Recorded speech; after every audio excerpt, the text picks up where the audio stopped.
zhi? Absorbing echoes with the human body is not entirely unprecedented. With the human body. I remember Comprehensive Mirror for Historians mentioned this in the Huanglong section's opening. A celestial being descended, commanding the Tiankun's boundless power. Assuming mortal form, they condensed the primordial essence, creating Pangu. Cleaving heaven and earth apart, they aligned the celestial and terrestrial. Their radiance encompassed the four corners. Thus began the illustrious There was a very strong person way back, like they held the whole universe right in their hands. As there was no terminal in those days, they absorbed the tacit discords with their bare hands. And the TD they absorbed was the most powerful of all. That person turned it into the first echo ever. Then they used the power of that echo to rebuild the world, sort out the laws, and that's how the history of Huanglong began.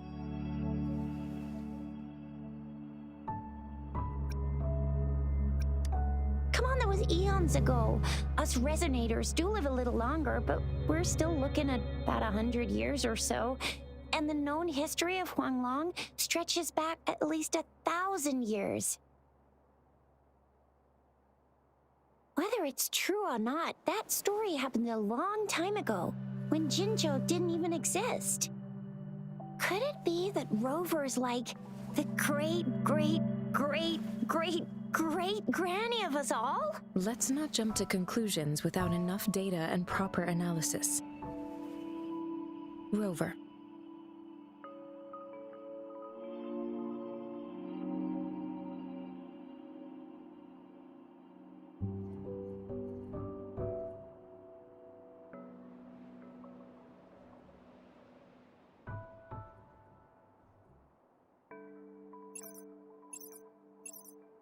Wait!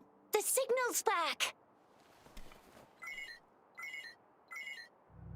This is a holographic message to all of Jinzhou from the City Hall.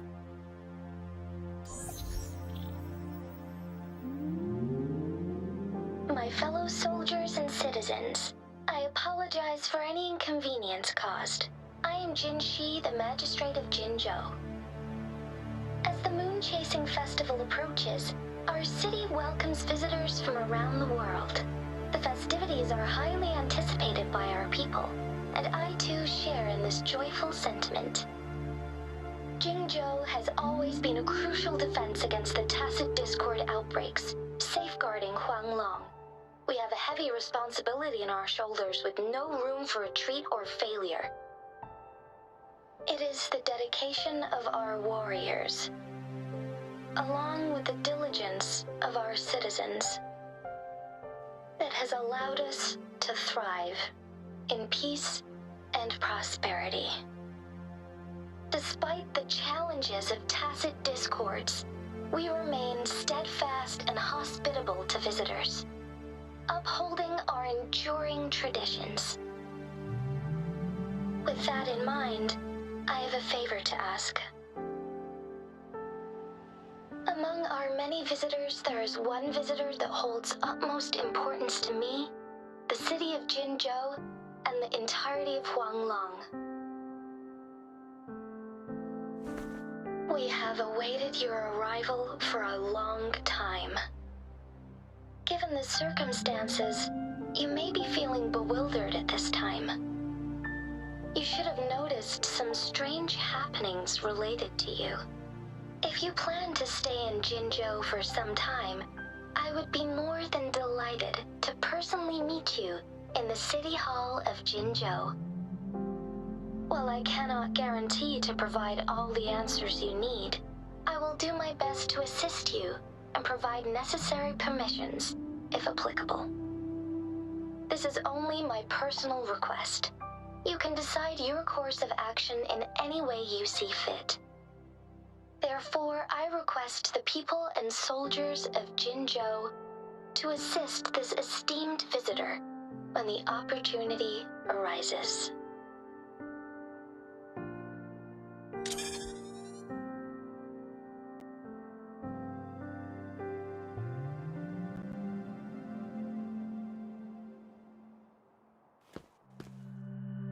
why do I get this feeling? This person our magistrate was talking about? As Rover.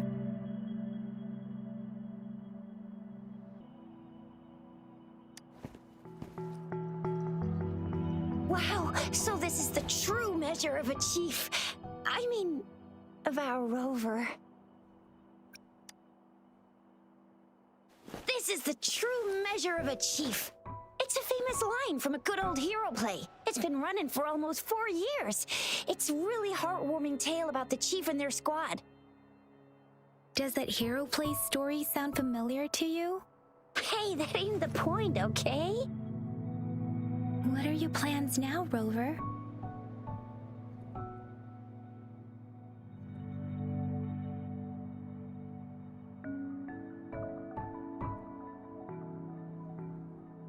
I remember you had a flashback of yourself looking into its eyes when you saw the statue of our sentinel. We can't confirm its authenticity, but based on the magistrate's message, it seems Zhenzhou has a lot to do with your past. Whether you were the visitor our magistrate mentioned or not, you are surely important to Zhenzhou, and you will be our important Friend! We've already entrusted our lives to each other. I've never seen so many TDs packed together, and that elite one was so scary. Well, you did get rid of most of them. Anyway, once we're back in Jinzhou, I'll treat you that famous specialty from Panhua's restaurant.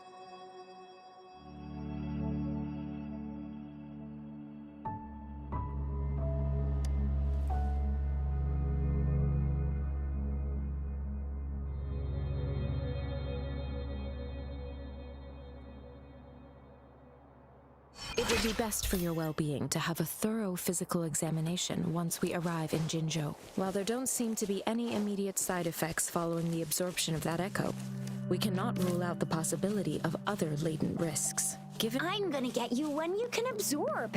I never go back on my promise. Your hero Chisha's on the hunt. Bad timing. Disperse. Let me be your blade. Storm, hear my command!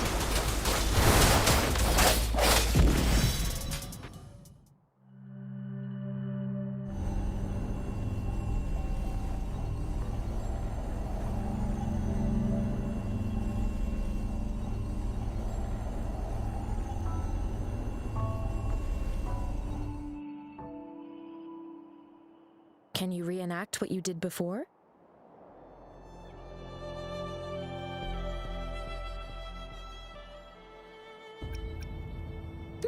Maybe you can only absorb the powerful ones with your body.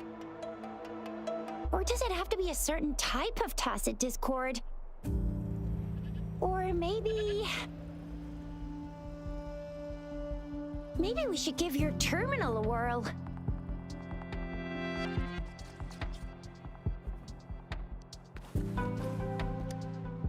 Yay! It worked! I've never seen a gourd quite like yours before, but it sure is working just fine.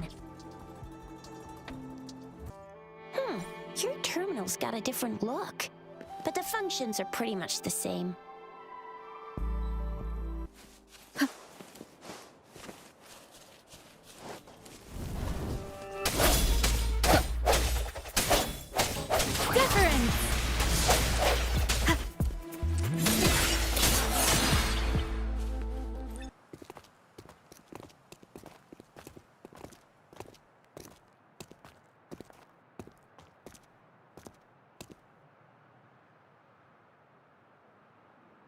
Rover?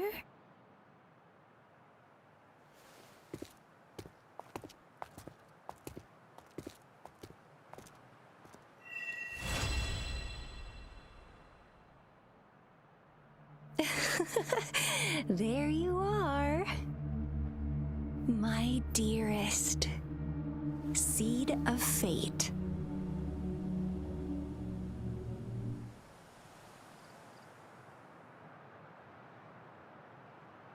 Alrighty, what should we do next?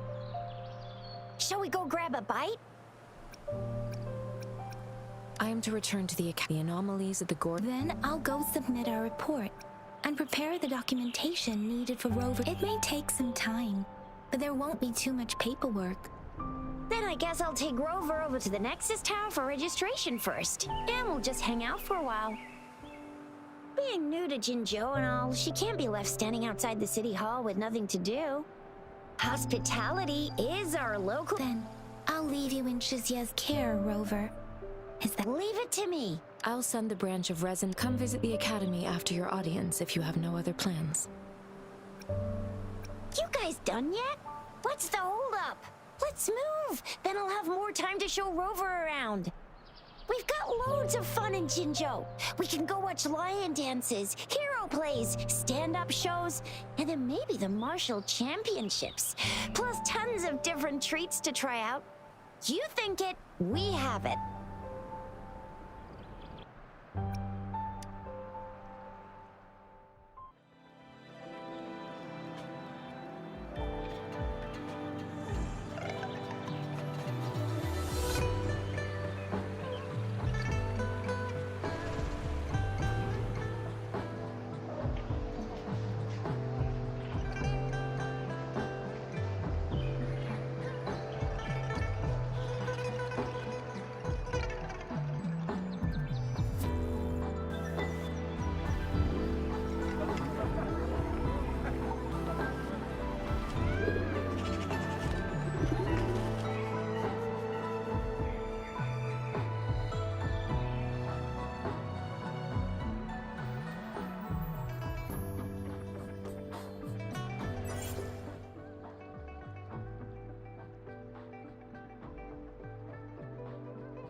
Chissa, Ally of Justice, at your service. Are you the one in need of a hero?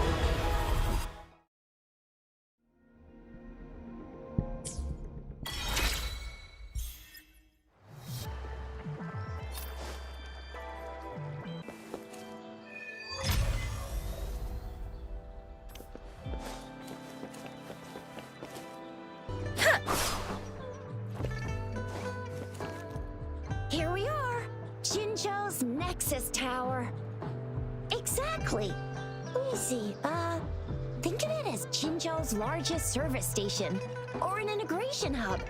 It's something along those lines. I'm not much of a tech person myself. Long story short, it's a navigator, a defense system, and a regional information center all in one enormous package. The smaller ones we ran into earlier are resonance beacons.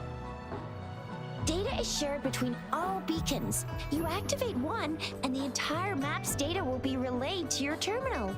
Pretty nifty, huh? Just place your terminal here.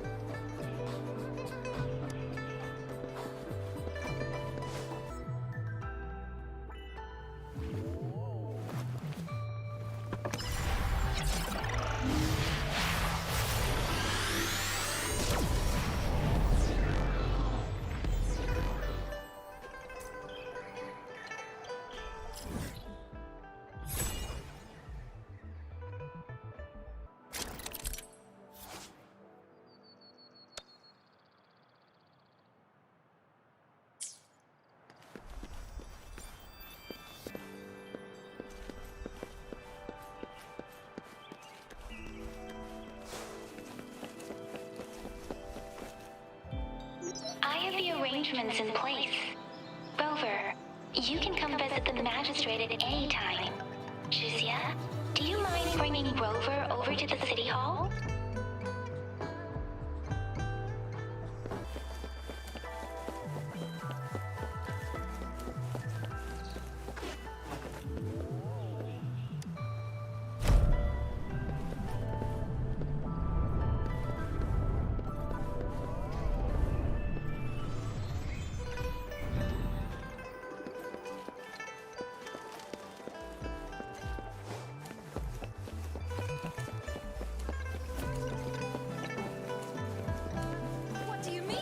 VIP the magistrate's expecting. Go see for yourself. Ew. First time seeing such a crowd in front of the city hall. I was surprised too. I've never seen so many. Most of the people here have applied for an audience, but I heard they've all been turned down. Most people were advised to... So this is the true confidence of our rover. I agree, though. So far, you've been ticking all the boxes in our map. Sure it can. Have you thought of something, Rover?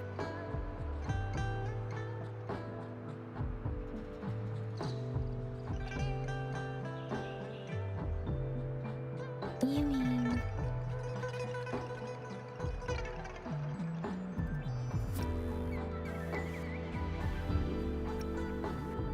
I can't really keep up with your thoughts, but I think a meeting with a magistrate wouldn't hurt. Same here. Anyway, our magistrate's the best lead we have for now, no matter what she has in store for Rover.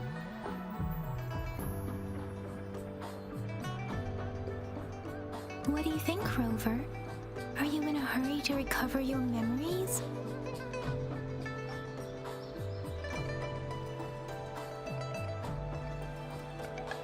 In that case, how about meeting with the magistrate first? She may have the answers you're looking for. We're not allowed to go with you. Shizia and I will be right outside the city hall.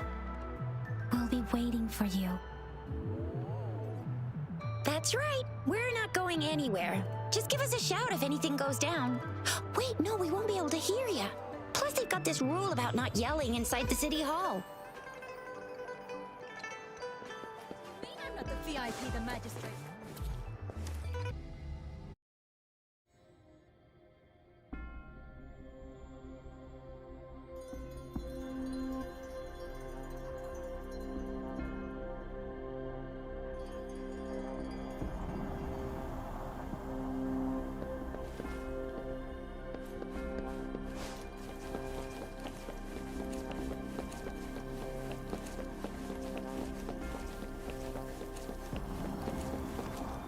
Please, follow me.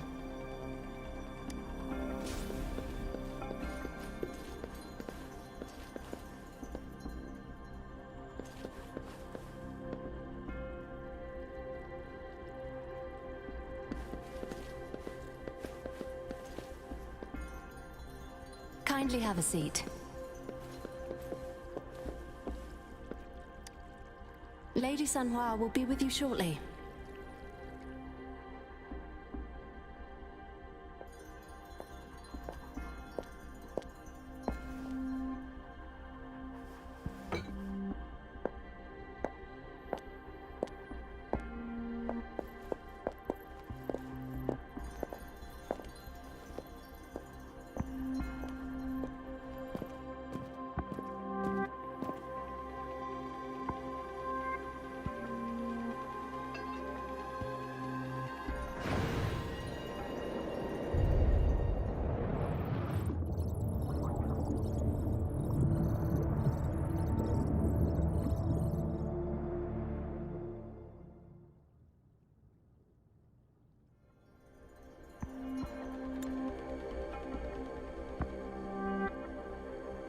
Pleased to make your acquaintance.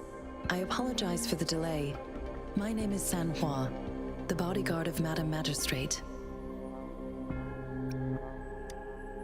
I regret to inform you that Madam Magistrate is currently away. Prior to her departure, she instructed me to bring you these tokens and a welcome gift.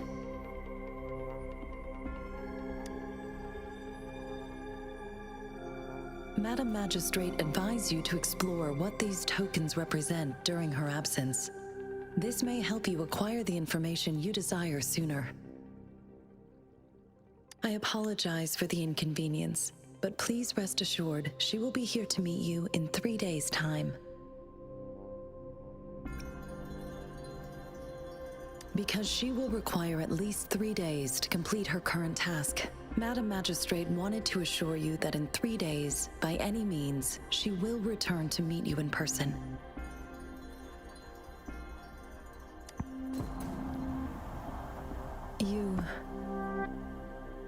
I'll be sure to convey your kindness to Madam Magistrate. Please accept my sincerest gratitude. Yes, Madam Magistrate does hope to have your assistance. but there is no rush for a decision. She does not want to pressure you into anything you may not desire. We invite you to learn about our situation before making a final commitment. When it comes to these tokens, it is never her intention to confuse you with the puzzles. Instead, they should serve as clues that lead you toward the truth. Madam Magistrate deeply regrets not having the time to deliver her messages to you in person. We value your presence far more than you might imagine. The same goes for any and all information about you. Sorry, I cannot disclose her whereabouts at this time. Please trust me that she is eagerly looking forward to meeting you in person. Pardon my inability to provide a better answer. Madam Magistrate has a task that she must handle alone, but she has never for one moment forgotten about her meeting with you. Not knowing exactly when you'd arrive, she had to leave without having the chance to welcome you in person.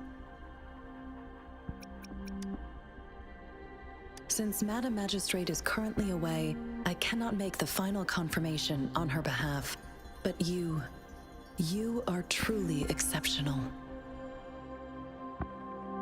Regarding that, my eyes can see the frequencies of all living beings. Or rather, those frequencies are the only thing I can see. You share the same frequency with Madam Magistrate.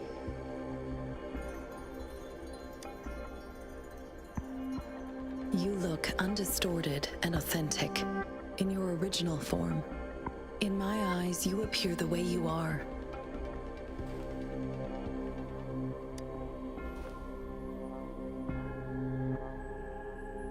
They all look different.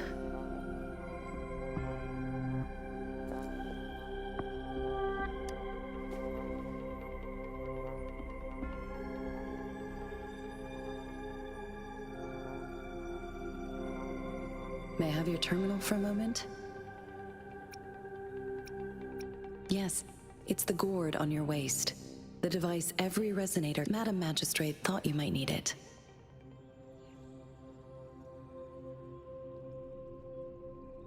The utility module on your terminal has been upgraded to the latest iteration. Now, all the utilities, including sensor, levitator, and grapple, should be fully functional. You are now granted unlimited access to all regions in Jinzhou. I have sent your terminal ID to every border pass and residence beacon. You will only need to display your terminal ID or activate a beacon with your terminal for entry. You are free to visit any part of Jinzhou. Yes, including the City Hall. You have full access to its facilities. Also, may I ask, have you decided your place of residence in Jinzhou? If not, Madam Magistrate has arranged accommodation for you in advance, here in the City Hall.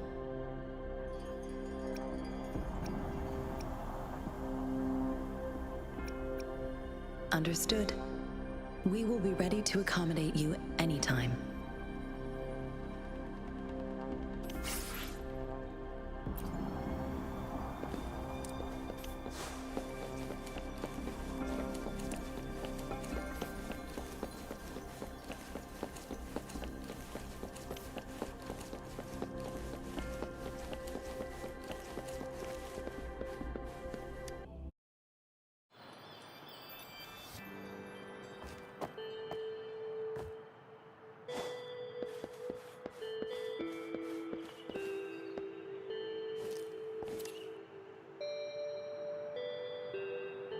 Rover! It took you so long. What gives? Was our magistrate a chatterbox?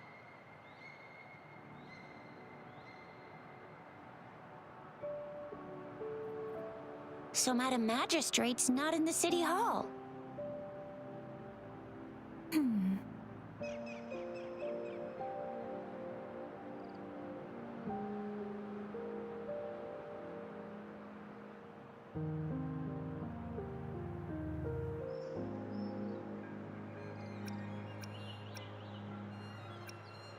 The wind is rising.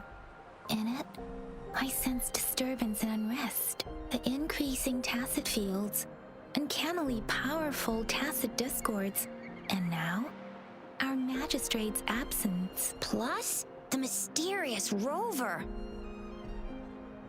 I'm afraid.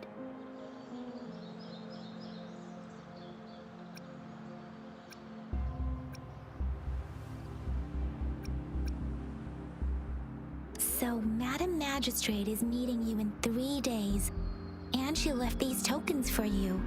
Said you can look into what they represent while she's away. Do you have any plans, Rover? Rover, do you mind if we have a look at the tokens?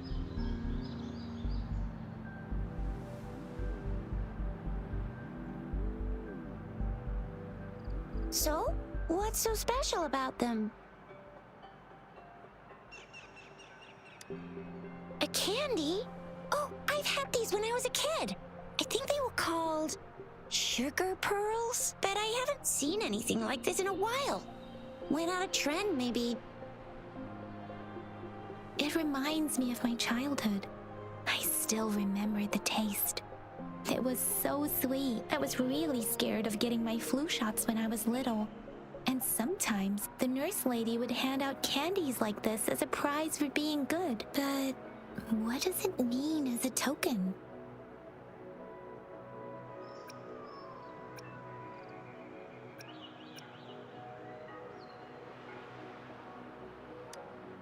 The color of this leaf seems a bit odd. Can't tell what tree it is. I think I can feel something from it. Never mind. It's too faint. Maybe it was just my imagination. Sorry. I can't tell what kind of tree this leaf belongs to either.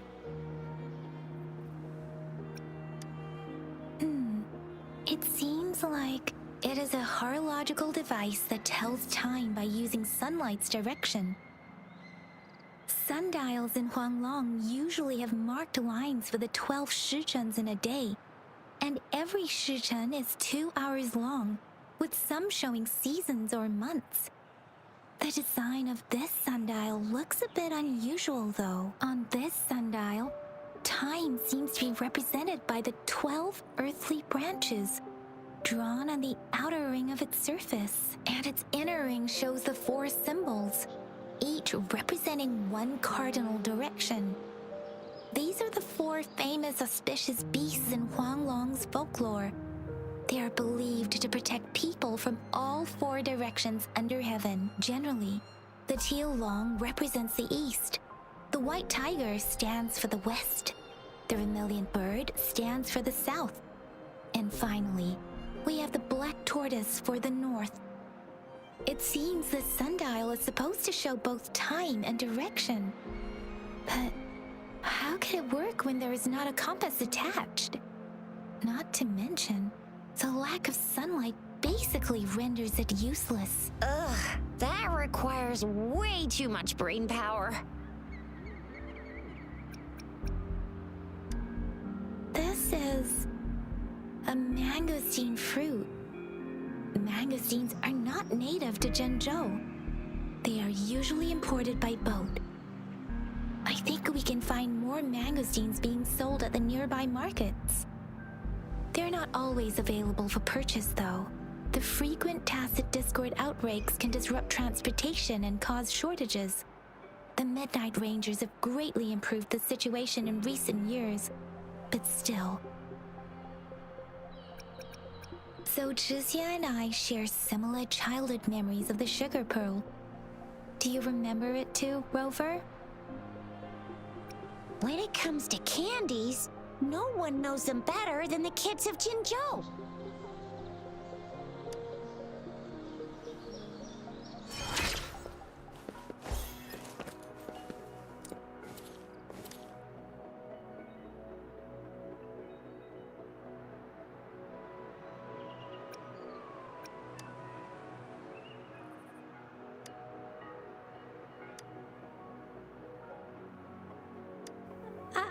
I don't have candy like that.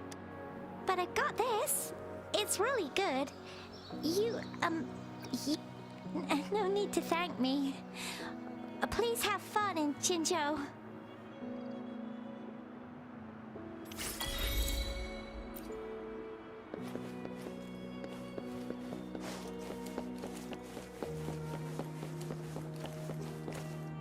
There's still some distance to the Huashu Academy. Let's see who reaches there faster. Yang Yang just installed some apps for you, remember? Just look for the one that's called Utilities on the terminal.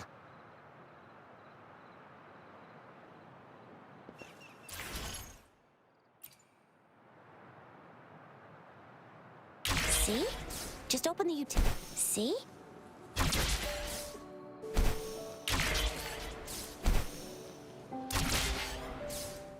See? Just open the utilities, select the grapple, and there you go. If you want to be a hero like the Jinzhou Speedster, you gotta master the grapple. Come on, give it a shot, Rover. Oh, wait a sec. Someone's looking for me. Yeah? What? When did he disappear? Don't worry. It's all right. I'll be right there. Duty calls. Oops. Almost forgot. Can't be late. Sorry, Rover, Yang Yang. I've got to head off for my shift. I'll join you right after I'm done, all right? If you need me, just shout my name. And I, the Jinzhou Speedster, will be there in a sec. Stop! Stop! Don't call me that. Anyway, I gotta go. You guys okay on your own? Give me a heads up when there's any updates. Sure, go do your thing. Don't worry, I'm staying with him. Rover, let's go inside.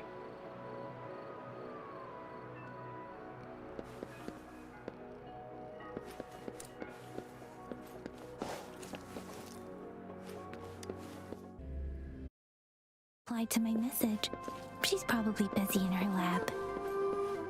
Over there must be Mr. Mortifi. Anyway, let's try asking him, shall we? What? You need something?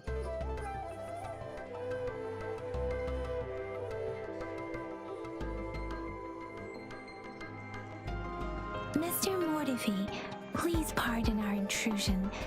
We are friends of Baizhi, and we're here to look for her. I see. I hope I didn't cause any offense earlier. Not at all. It was us who bothered you.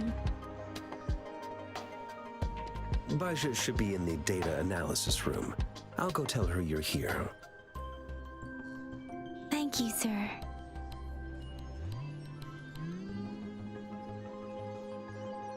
This is Mortifi, a renowned figure in the Department of Safety. He was born in the new Federation, and he joined the Huashu Academy a few years ago. I heard his talent is truly impressive. People say he's a bit scary at first glance, but he's actually quite kind-hearted. Here you are. The data we collected in the Gorges of Spirits has been submitted for analysis, and we'll have the results today. I have the equipment for your physical examinations ready too. Any discoveries during your trip to the City Hall?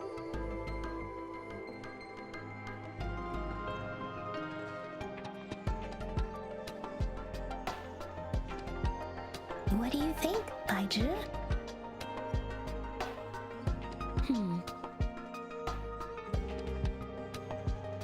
I have a hypothesis about the sugar pearl, but I need to verify it first. If possible, I recommend conducting non-destructive tests of all these tokens you have. Data is always straightforward. The first 3 tokens can be tested at my branch's laboratory. This miniature sundial will require radiographic testing, though. To access the necessary equipment, we'll need to file a request with one of the Tacitite Studies-related branches.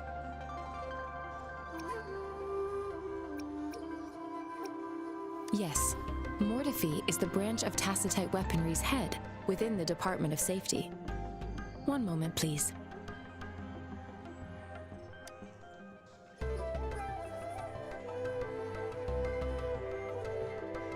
me the items to be tested. Anything else you need me to know, you can let me know now. You may retrieve your items in 20 minutes, and the analysis report will be ready 5 minutes after that. Take a right, and you'll find me in the testing room.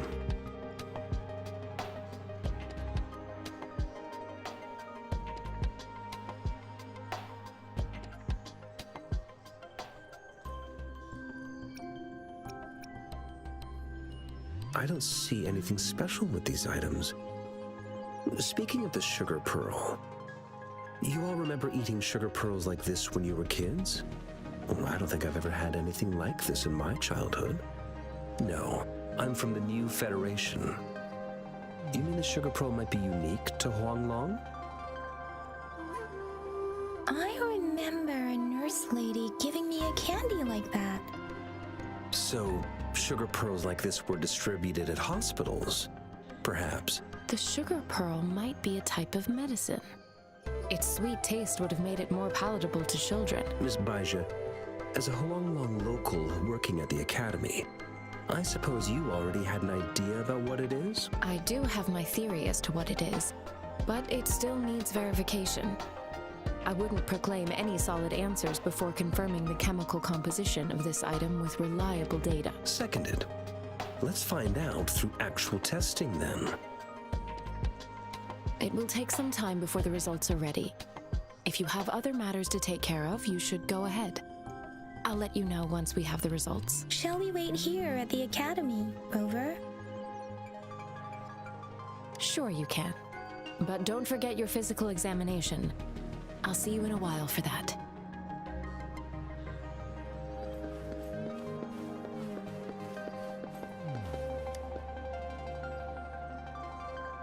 I have the equipment ready. I'll need to check your health status and see if there are any unusual fluctuations. Now let's begin, if you're ready. Can you try to manifest the Crownless's frequency without using your terminal?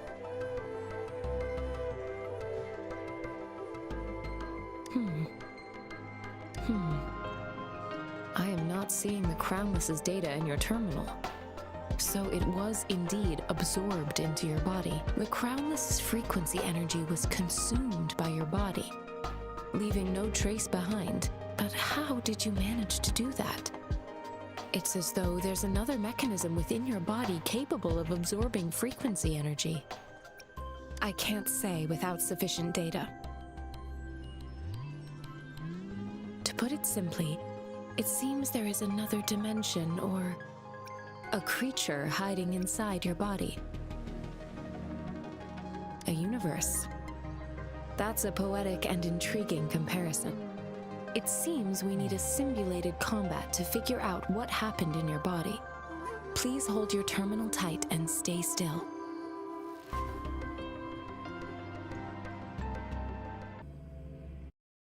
Enemy's simulated training ground. Don't worry, Yang Yang and I will assist you. Please fight the simulated tacit discords like you normally would.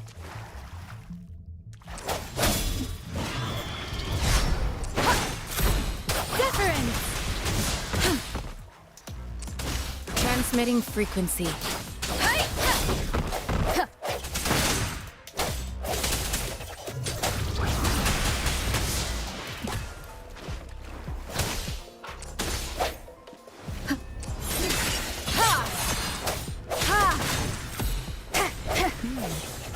As Yotan previously detected, your bodily functions are in good condition, and you seem entirely unaffected by the Crownless's energy.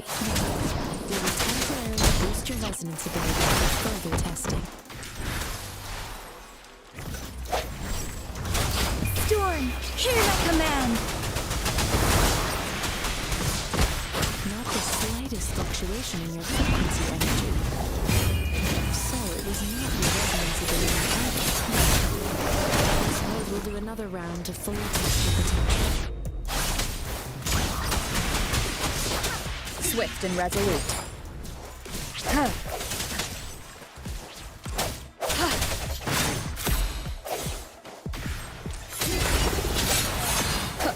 Let me be your blade. We have gathered all the data we need.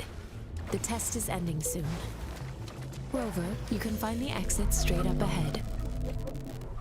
Rover, can you hear me? Hello? The comm line is dead. Something's wrong. Gotta be cautious. Now, where is the exit? I'm back to the same spot again. And this moon. What is happening?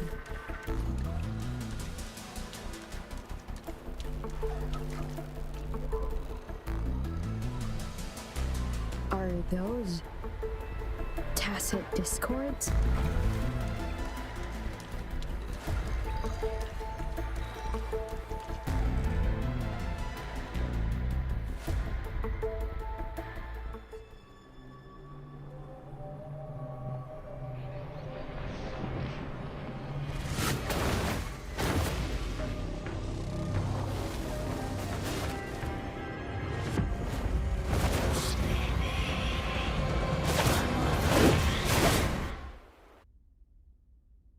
Rover!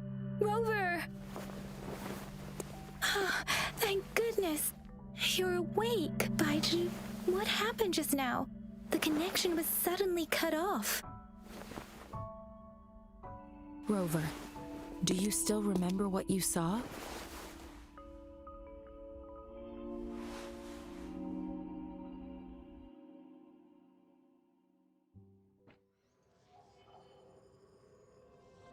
Can you give us some more details?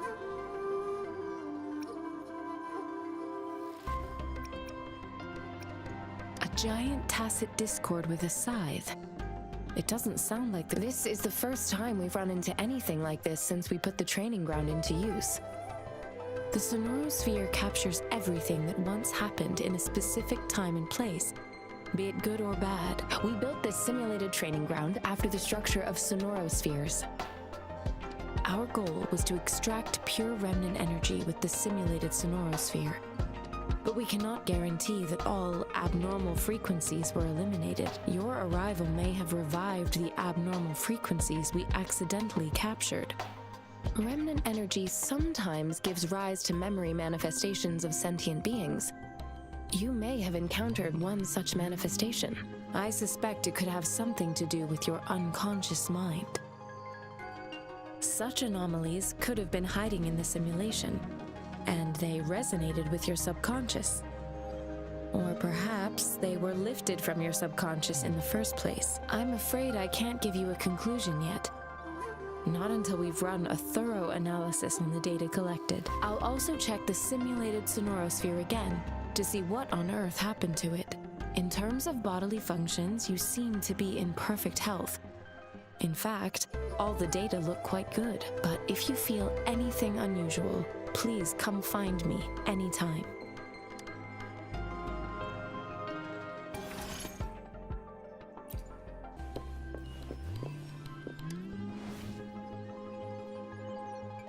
Here's your sundial, intact as it was. Mr. Mornifee, can we have the test results? Simply put, it's hollow. Here, try tapping on it. It sounds different from a solid object. It's not just a timekeeping tool. It's an intricate mortise and tenon puzzle box. This sundial is hollow with an inner compartment. We've scanned it, and there's a small paper scroll inside. However, it's missing a crucial component. We should be able to spin the wheels on the sundial once the right component is installed.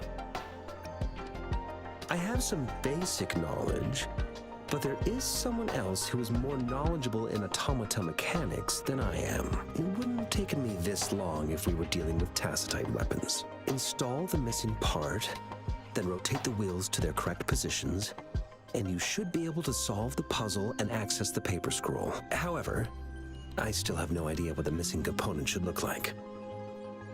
And no need to ask him. I can help you with this. I just need some time to think it over. One moment. I have an incoming call.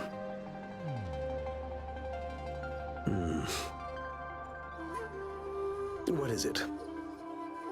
You certainly are well informed. It's indeed beautiful data. Good taste.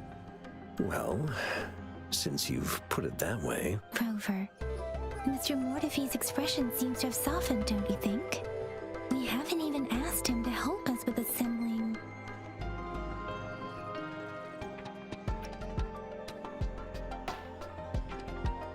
It looks like Mr. Mortefi needs more time. Maybe we should give him some space to concentrate. Rover, let's come back later, shall we?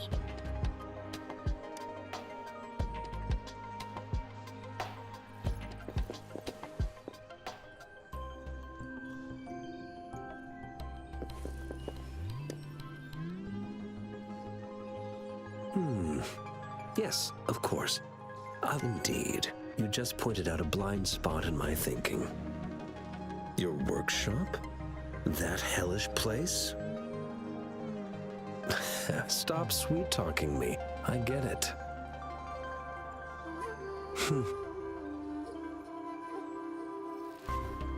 Sorry for keeping you waiting. Let's get back to the sundial. It's a mortise and tenon-based puzzle box. The missing component in the middle needs to fulfill two entirely different structural requirements at the same time. Considering its entire structure, this component needs an automatic buckle that goes down on top of an embedded pointer. I'll draw up a design for you. The parts you'll need can be found in Jiang Li's workshop. I've already informed him about it. You'll only need to go fetch the parts in his place. He keeps a box full of them.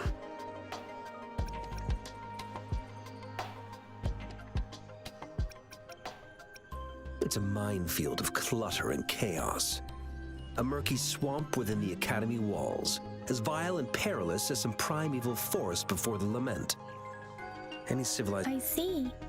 Shall we go and retrieve the parts now, Rover?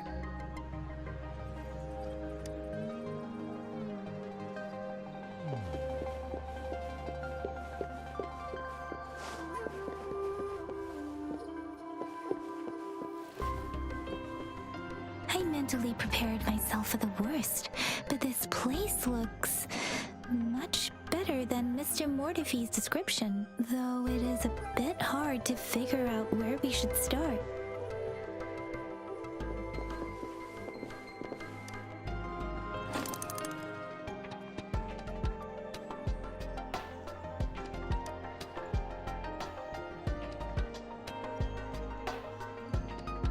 Rover?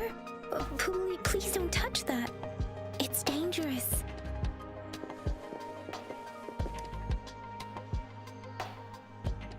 This should be it. It's quite a box full.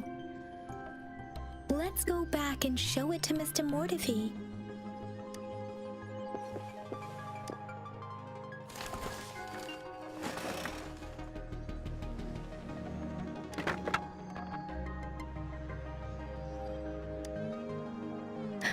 Rover!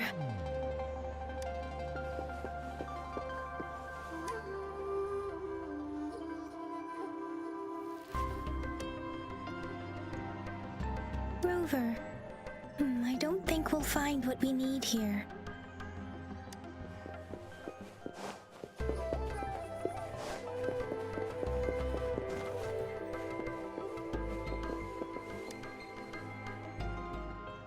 Mr. Mortefi, we found the parts. Good. Bring it to me. The test results are in.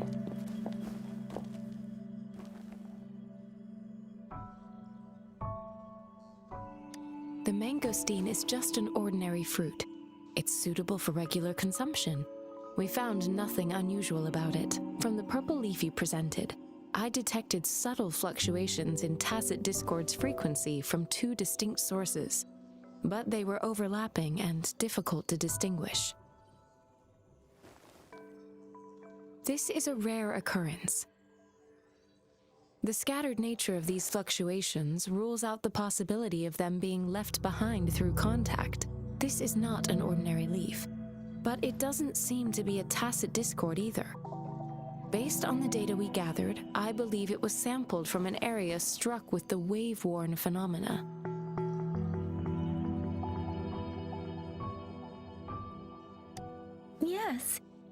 anomalies that occurred after the lament, including the formation of tacit fields, etheric sea, retroact rain, and gravity loss. These are collectively called the Waveworn phenomena. And the lament was the start of it all. As for the sugar pearl, it has been determined to be a type of oral vaccine. This sugar pearl expired over 20 years ago. The low-temperature storage life for this vaccine is about 2 years. A 20-year-old vaccine. Could it be related to the children's epidemic in Zhenzhou 2 decades ago? The archives in the Academy should have information on the sugar pearl. The archives here are organized in a unique way. You can start by searching the keywords at the lobby terminal.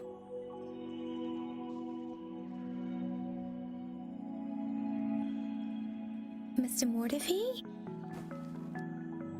The missing pointer has been installed, and now the sundial should be complete. So, the discs are rotatable now? Yes. Align the correct markers with the pointer we just installed, and then you should be able to open it.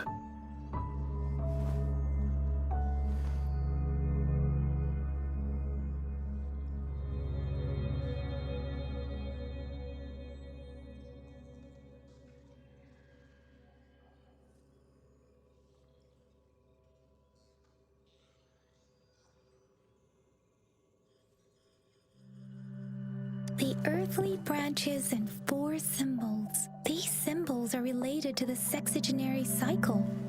It's an intricate way of recording time in Huanglong.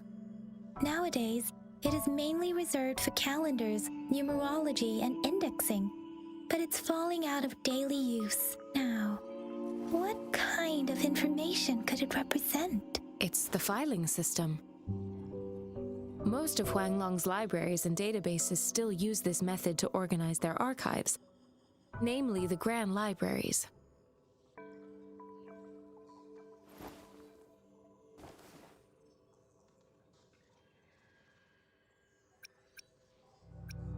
Exactly. Languages may evolve, names may change, but time remains constant.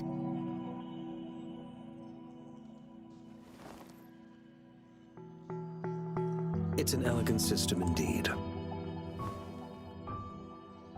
The Academy's public archives are organized in this manner too.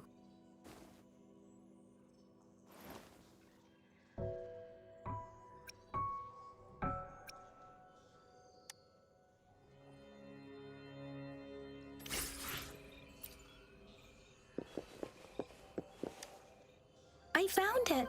It's located on the way shelf.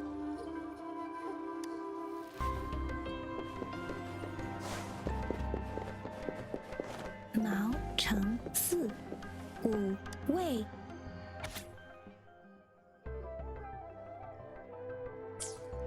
If I remember correctly, Zhenzhou was established during a year of Wei. The Gorges of Spirits battle sparked Zhenzhou's founding. And the formidable tacit discord described here? I believe it is the Crownless.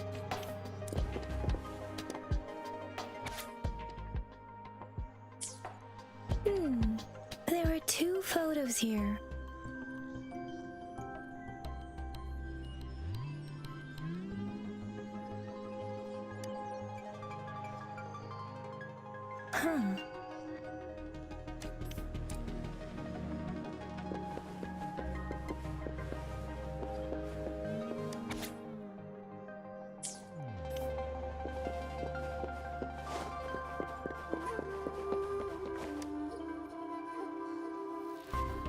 Rover, about the sugar pearl. Life has never been easy after the lament. But I still remember that sweetness from my childhood. The battle against that epidemic in Zhenzhou was grueling. Once infected, children either died or suffered lifelong disabilities, resonators or not. With tacit discords ravaging Jinzhou and severing all communication with other cities, desperation ran high. Words are not enough to convey how desperate people must have felt. They resorted to self-experimentation with a newly developed vaccine, risking everything for a chance. If they failed, we owe our presence here to those who came before us.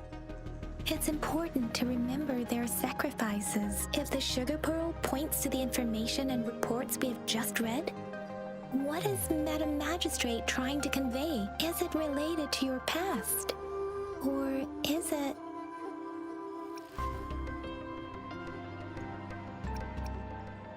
According to the reports, the vaccine's creator died 3 years after its development, with the rest of the team now aged over 50.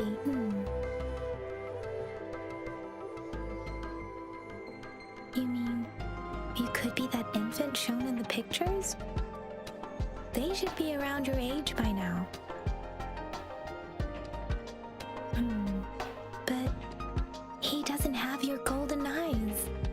Rover, about the sugar pearl. Jinzhou was the most recent city established in Huanglong. The mountains of spirits running from north to south divide Huanglong in two. The capital and the 5 cities are located in inner Huanglong, while Jinzhou is in outer Huanglong. The Battle of Gorges of Spirits was the catalyst to found Jinzhou. Tacit discords were born in the Norfolk Barrens, and their invasion route was originally traceable. However, the emergence of the Crownless changed it. The Crownless is a tacit discord that embodies war itself. The hatred of the fallen warriors and the fear of the survivors are the ingredients for it. With the limited information available, some researchers have speculated its connection with the Threnodian. When it comes to the Threnodian, there is a lot to tell. For now, think of it this way. The Threnodian is the most powerful tacit discord. The Battle of the Threnodian that happened long ago was to fend it off. According to the reports, the Crownless is very similar to the formidable tacit discord we encountered. Our sentinel, Jue, manifested before us in that battle. Rover, about the sugar pearl. We have the symbol Wei now. This should go with the time part, but we can't yet solve the puzzle with this alone. Maybe we can figure out the cardinal direction part by looking into the tokens again. It might have something to do with how we got one of the clues. What do you think, Rover?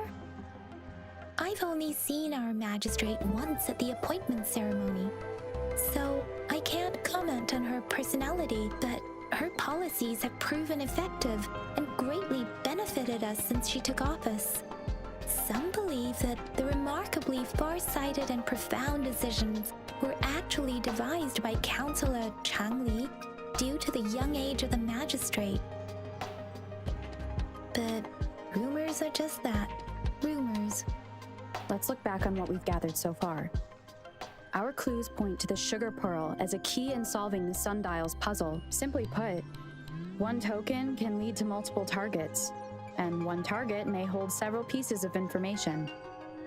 We both had a reason for meeting. The magistrate had information to share, while I had questions to ask. However, her tokens contain both what she wants to tell me and what I want to ask her, making it seem like she is complicating matters. Maybe she was running out of time. That's why she could only offer us scraps of the puzzle, instead of actually putting it together. Or perhaps she's indeed a master strategist, leaving breadcrumbs for us to follow. The initial clues may simply be a test to... She needed to ensure that those who may come across these tokens without understanding their true meaning would not be able to use them for access. If it were you, Yang Yang, what would you do to make sure the recipient gets what you mean? I would emphasize my true message by repeating it again and again.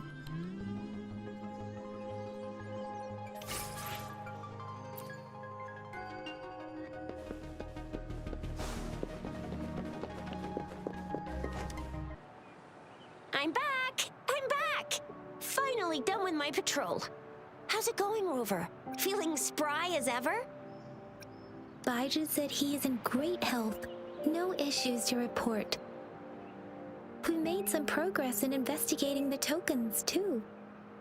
Nothing special. A typical patrol. Well, Uncle Chang's cat climbed a tree, and on its way down, it landed on Uncle Chempi's head, causing him to take a tumble. Some dogs kept barking and have been scaring the passers-by, so I went there to calm them down. I received a report about someone going missing. I just locked the case and talked to the person who reported it. You're not the one they're searching for, though. Anyhow, I need to visit the person who reported the case tomorrow. Oh, I also tried searching for Rover's terminal number, but the system came up with nothing. The latest record was from today when I took Rover for registration. That's pretty much the update for now. You betcha! All right, I still owe you a meal. The night markets are closed, though. Let's grab breakfast at Panhua's restaurant tomorrow before my shift. Meet you guys there in the morning. Be there or be square. Do you have a place to stay, Rover? Talk about hospitality. Boy, I wonder what it's like to live in the city hall. All right, enough chatter or the sun's gonna come up. Let's get Rover back to the city hall and we'll leave the rest till tomorrow.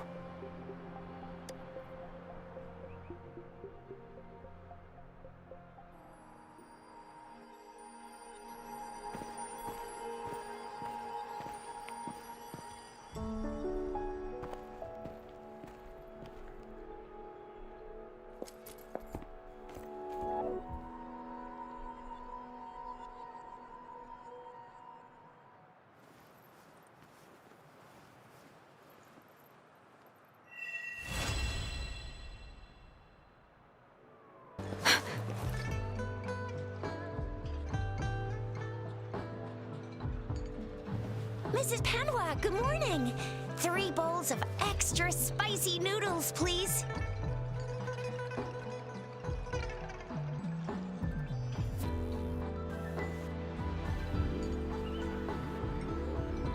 What did I tell ya? Nothing beats a bowl of spicy noodles in the morning. What do you say, Rover?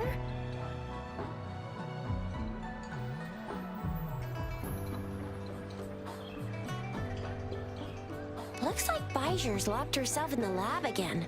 Hasn't left since yesterday. Bet we won't see her till she's done with her research. No, wait. Since you're the subject of that research, we could use you as bait to lure her out. We can tie you up at the Academy's entrance, and with just a few tugs of the rope, I bet every researcher will come running at you with Baiju leading the pack. Hook, line, and sinker. Oops, I got carried away. My bad. By the way, now that we've figured out the sugar pearl and the sundial, all that's left is that weird leaf and run-of-the-mill mangosteen, right? So it only took us 1 trip to the Academy to solve half of our problems. Either Rover's really smart, or Madam Magistrate was gonna make it easy for us to begin with. What's our next plan of action, Rover?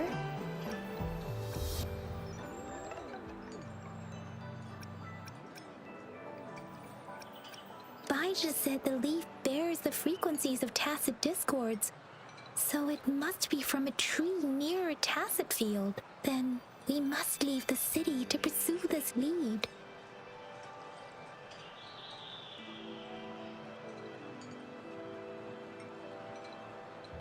That's the spirit. Been beating my brain up until now. It's time to get these joints cracking for a change.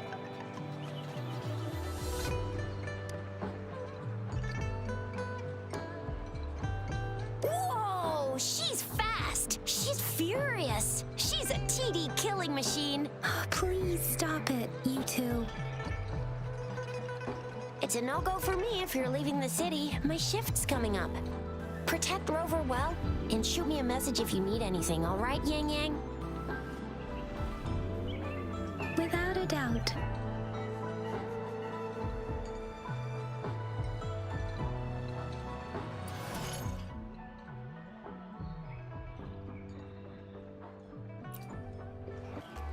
We resonators can boost our combat abilities with special items. Our echoes can use them too. If you feel like it, head to Instructor Yan at the training camp for extra practice and to get these enhancement items. Yang Yang, did you hear that? Is that someone crying and wailing? That should be the Midnight Ranges training camp. Let's not worry about it, Shixia. Instructor Yan is in charge of training new recruits. I heard he's pretty tough, but I think Rover can handle anything he throws at her. Defense at the city gate has been strengthened.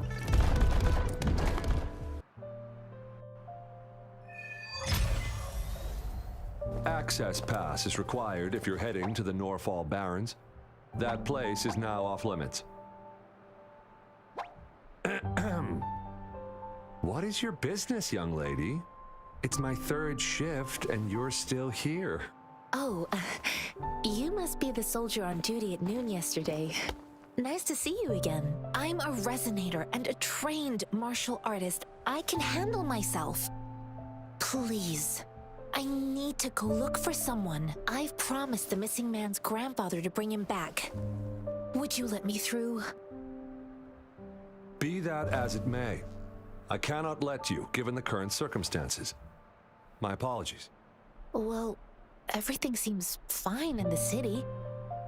Are things really that bad on the front lines? That's why we must stay vigilant, so people in the city can go on peacefully with their lives. Besides, General Jian is currently there at the Norfall Barrens base.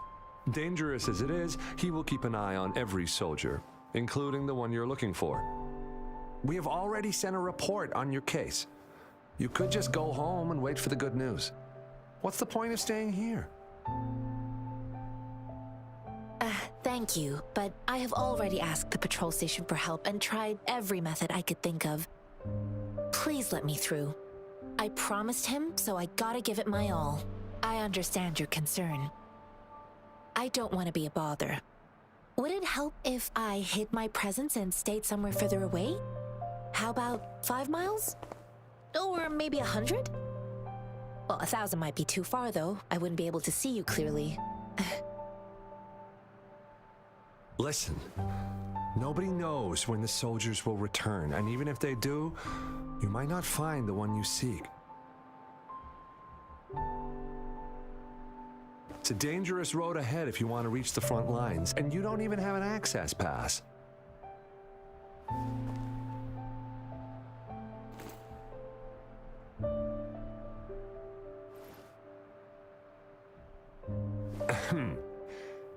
Your access pass has been verified. Just you two?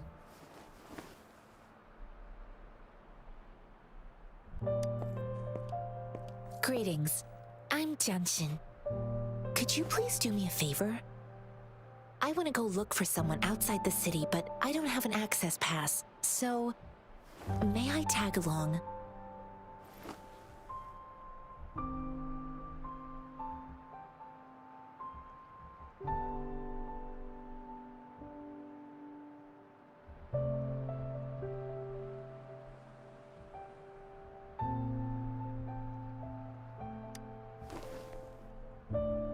Thank you for your kindness. I intend to leave the city with them, and they have agreed. Will it be an issue for you?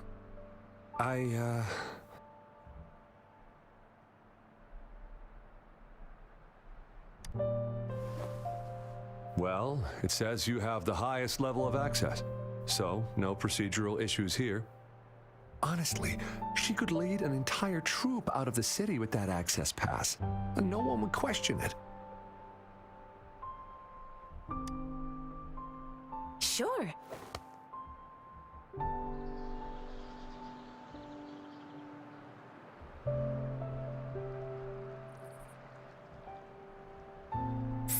you're looking for the relative of a veteran, and you believe he's in the Midnight Rangers camp in Deseret Highland?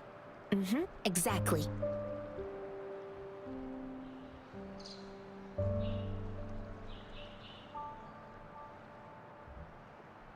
This mangosteen? It's got some fresh-looking leaves, soft, springy skin, and 8 fleshy segments fully ripened inside. It looks like a nice fruit.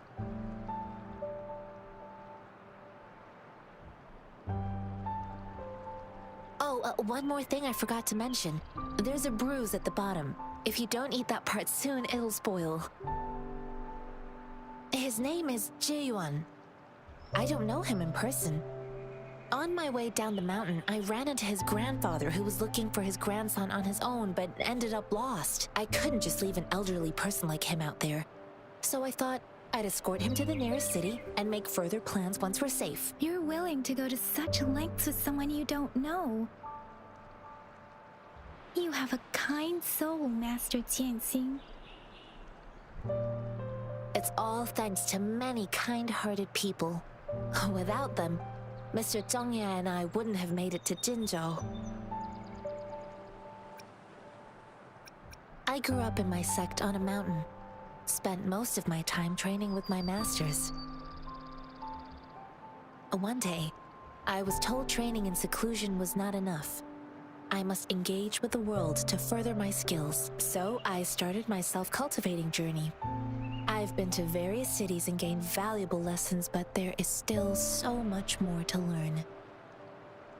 Mr. Zhongye seemed confused. He's gone through a lot searching for his enlisted grandson.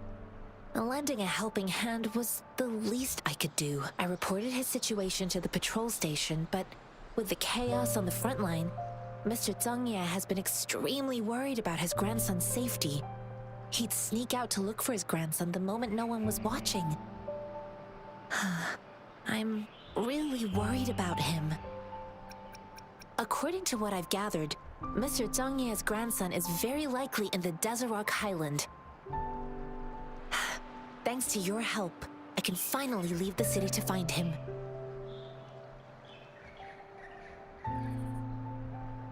Of course.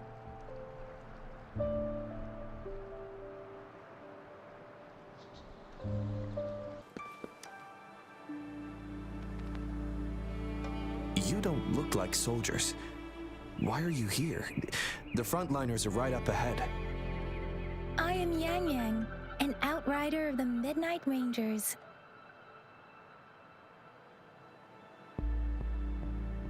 A missing person. Juyan. The one you're looking for. Is he an average person? Not a resonator, I suppose. Yes. Have you seen him? Is he all right? I met him once. He's not officially enlisted, but he seemed determined to join us. He's been secretly following our troops since last year. I think a quartermaster of the rear guards escorted him away, so if he's not in the city, he must be in the rear guards camp.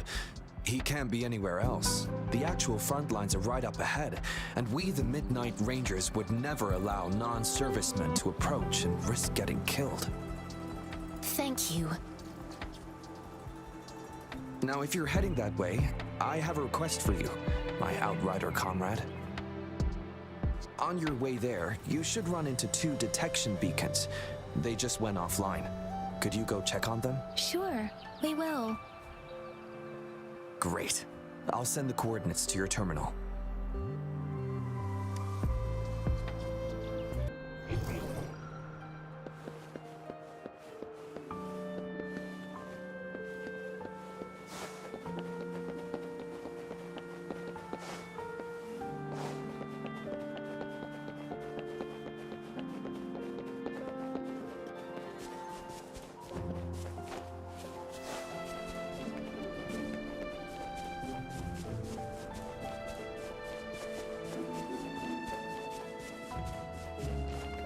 Is that the beacon? Why are there so many people? They don't look like soldiers.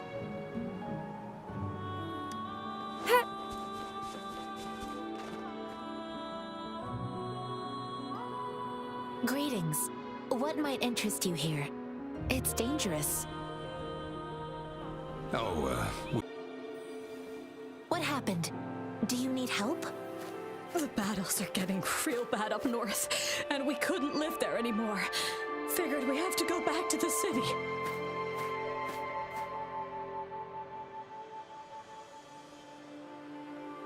We ain't eaten in ages, and we're broke.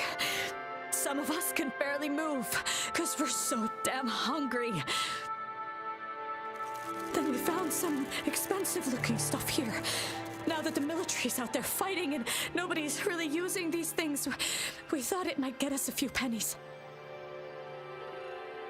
A damage detection beacon might result in a sudden TD invasion from the direction it covers. Our frontline troops would face attacks from both sides. Have you thought about the consequences? We ain't got the time for that. If we don't steal, we'd starve to death before the tacit discords kill us. You shouldn't be stealing public property. Please, return the parts. There's still some distance from here to Jinzhou City. Here, you can have my flatbreads. Oh, and here's some money. This should be enough for you to reach the city.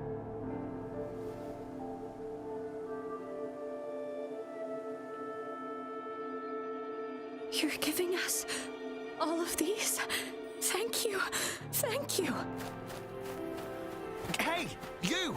Come over and say thank you before you eat. It was nothing. Master once told me, the sage takes care of all men and abandons none.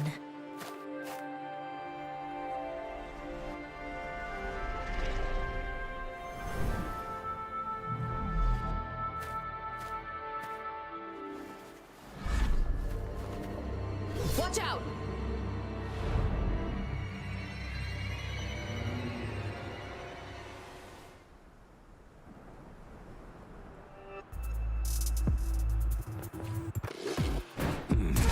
Tough nut, ain't ya?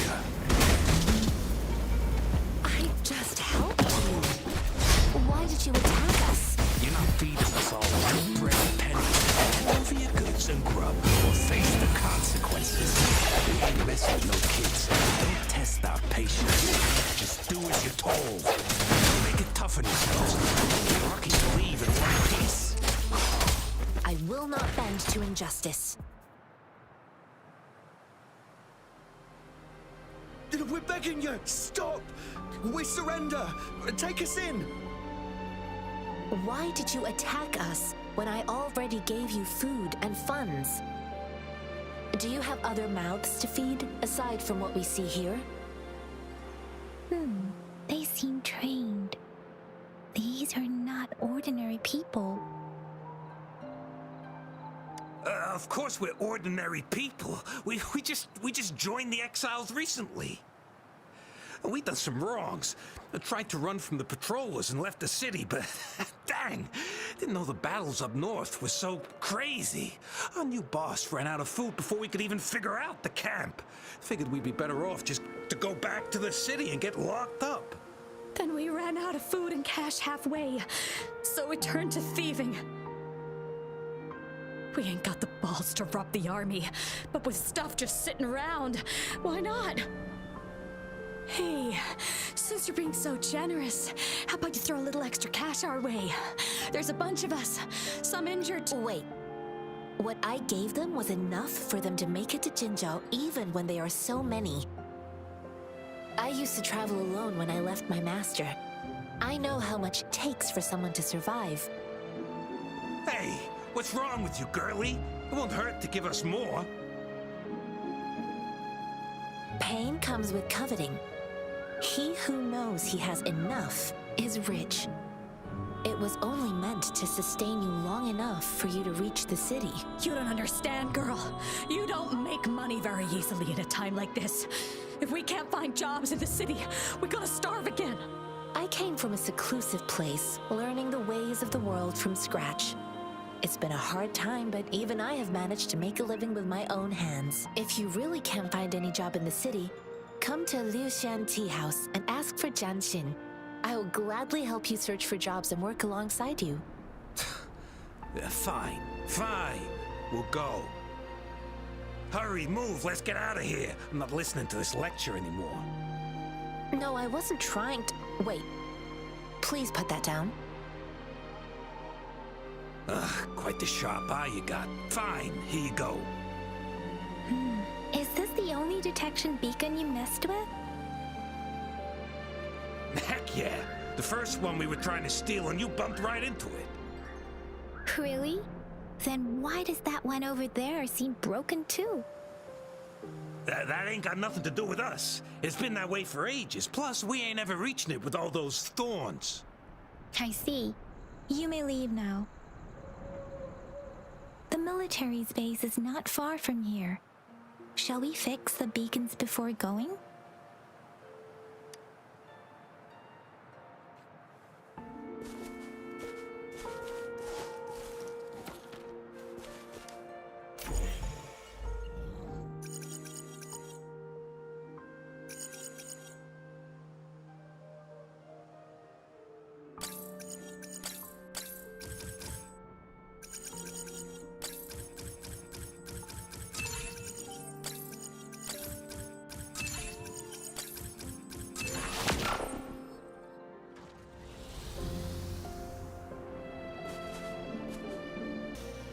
The thorns are blocking our path. Weird. We'll have to clear them before we can reach the beacon. Oh, please be careful. They look sharp. Maybe we can find something nearby to help us deal with them.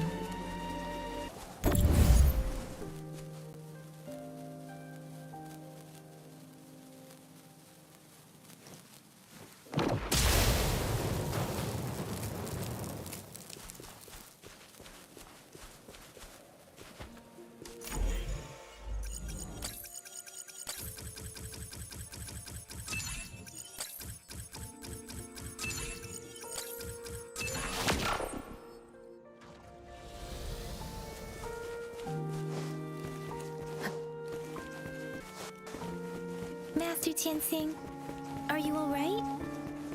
This is my first time on a battlefield. It feels so different here.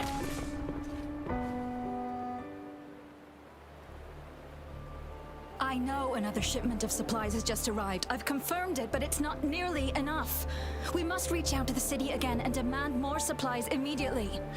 But the approval process is going to... Tell them it's an emergency. We are working around the clock here. Any delay could mean the end of our defense. Do they not comprehend? Here's a list of what we need. I'll talk to them if you can't make them listen. Now go, go, go! Move, move! What is it? Why are we still not done distributing these? You new here? Are you backups too? Wait, you don't look like one of us. I am Yang Yang, an outrider of the Midnight Rangers, and they are... Excuse me, one moment, please. Careful! This chest holds vital medical supplies. If the wounded return and find no medicine, it's on you. Handle with care and precision. An outrider. So, you were part of the backup force, right? Now, I've got wounded soldiers coming soon, and you're just in time to help. Oh, sorry, have to answer this. Yes, what is it? An overclocked resonator. Understood. I'll be there immediately. I'm sorry, could you do me a favor?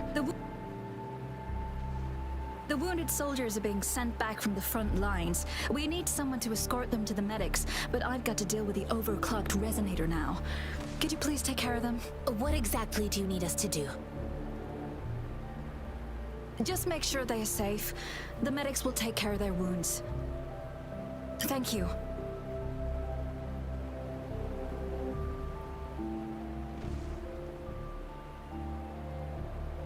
It's so busy here. It looks like they don't even have the time to catch their breath. Things are always like this in the rear. The frontline soldiers focus solely on battle, following orders and striking enemies. But in the rear, personnel must juggle numerous tasks: supplies, medical care, equipment maintenance, personnel management, and logistics. They must carefully manage these matters to provide vital support for our fighters. So this is what a real war looks like. I had no idea it could get this bad. Most people would never have the chance to witness any of this. It's natural for you not to know. I think this is exactly what our military strives for, to ensure peace and safety for our citizens. It's a sacrifice.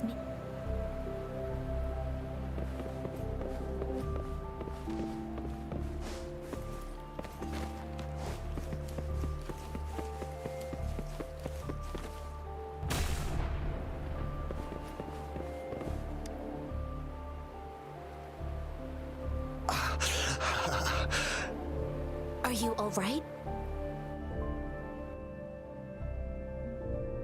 I'm okay. I'm just a little out of breath. It's okay. I'm fine. I'll go find a medic.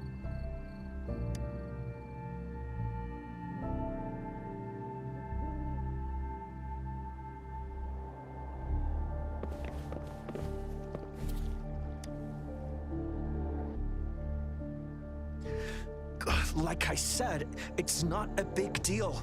No need to fix me up. Let me go. Please calm down. Your wound is still bleeding. That's barely a scratch. You can't stop me. That's not bravado. My wounds can close on their own. It's my resonance ability. The medics should go take care of other people in need. Stop squirming, will you? We're here because you need our help. Calm down and stay where you are. Please hold him still for me. Sure.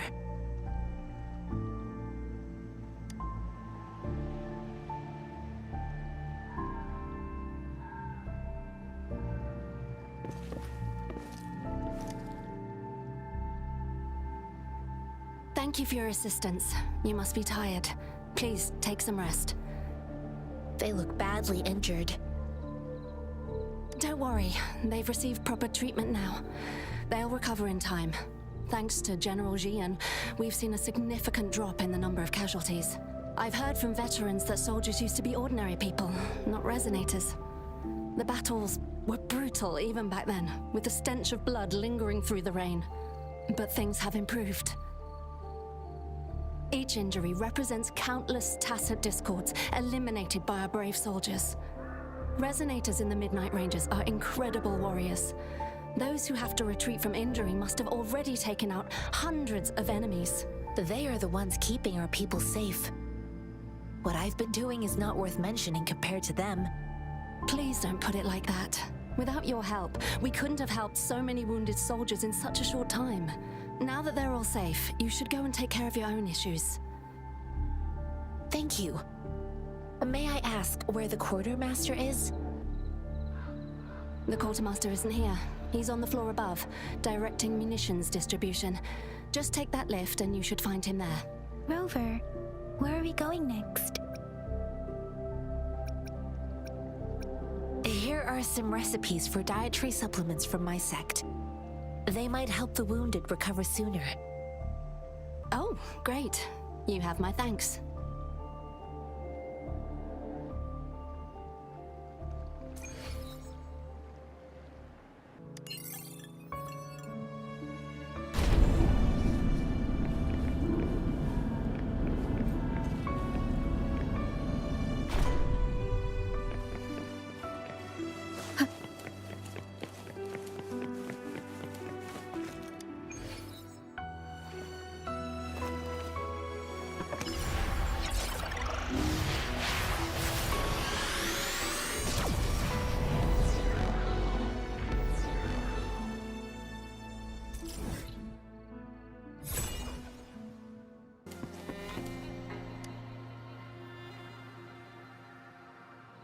Have you confirmed the inventory? What about a spare list? Sort out the consumables as soon as possible and check our communication lines while you're at it. You, deliver this list to Asher. You're not Ewa. Where is she? What do you need? Excuse me. I'm an outrider of the Midnight Rangers. This is Rover, and this is Master Tianxing, who came here to look for someone.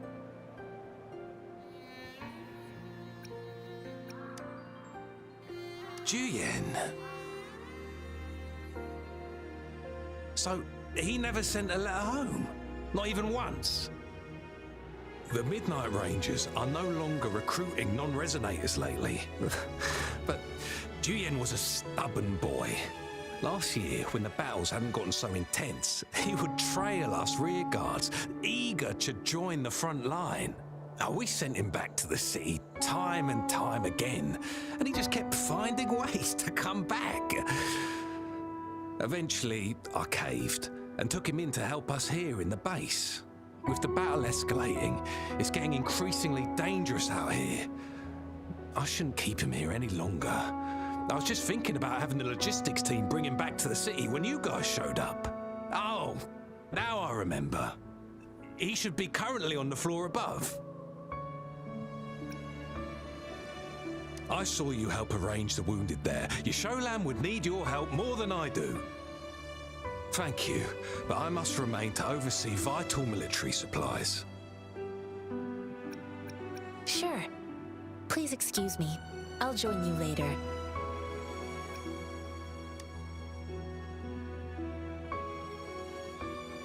What are you doing? Oh, please excuse me. Thought that was a grenade. Is this a mangosteen? Well, it's not a local fruit, so we can only get it through imports. But with the recent tacit discord outbreaks, we've had to prioritize bringing in the essentials. We'll get back to importing more of these after General Jian makes his triumphant return. Currently, there's only one waterway open from Port Gunchao in the south of the city. The rear guards would regularly go there to escort goods. What more do I know? The military rarely buys this fruit for rations due to its short shelf life. Plus, it looks too much like a grenade, and that could cause some issues.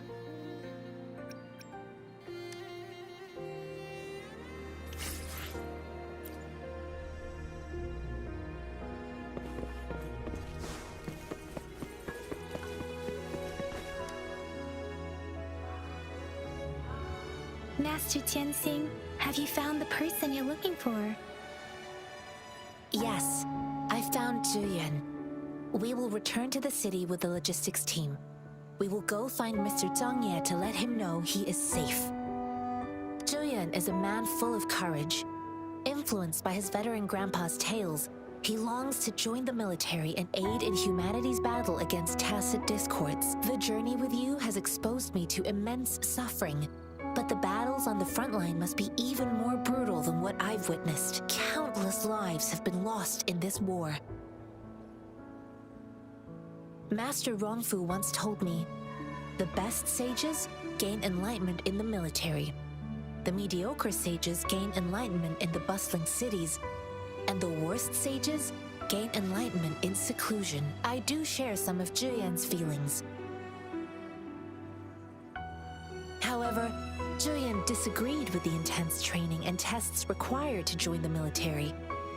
He saw no distinction between ordinary people and resonators, and believed he could contribute on the battlefield, however small that contribution might be.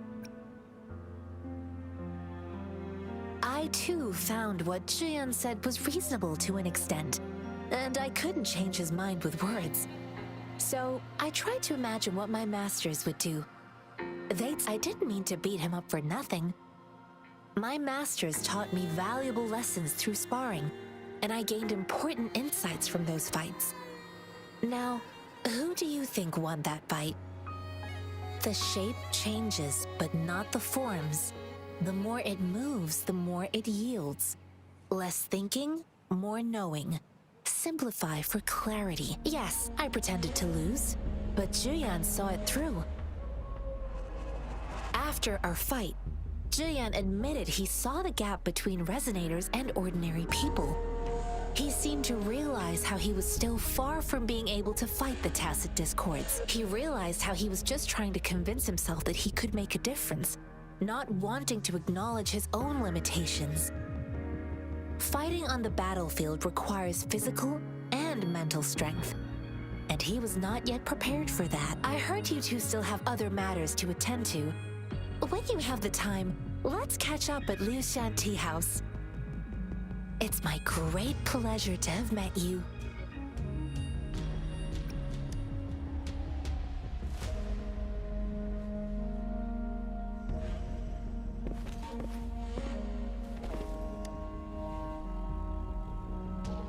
Us running into Master Tianxing was a one-off incident.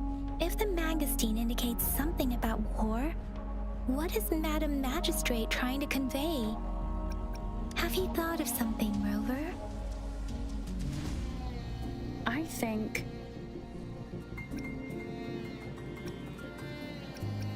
So Madam Magistrate wants to tell us about the TD outbreak? If those tacit discords break through our defenses, it would be a disaster for not just Huanglong, but for all of humanity. We haven't reached the front lines yet, but I can already smell the iron in the air.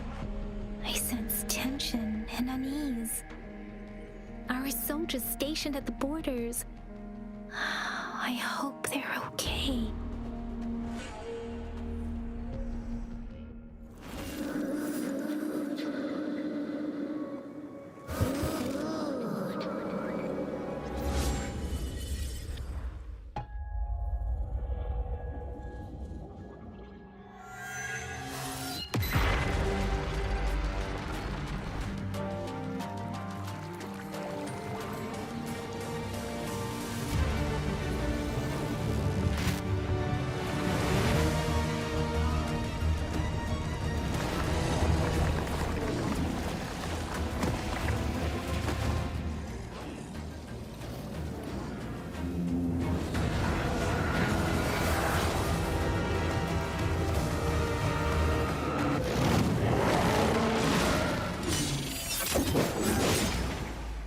General!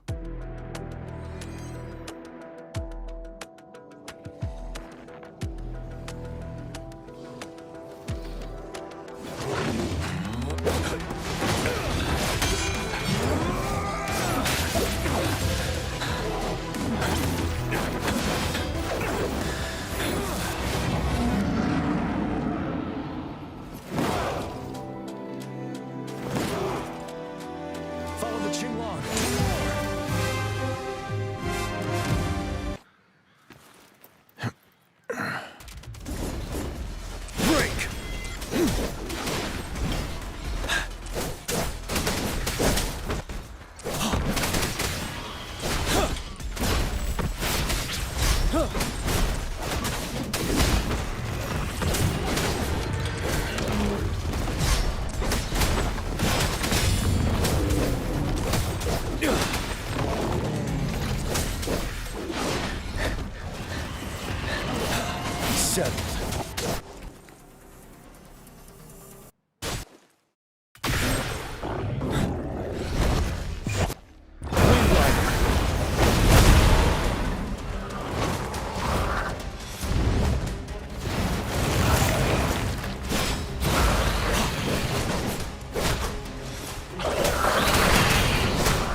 Fear no more.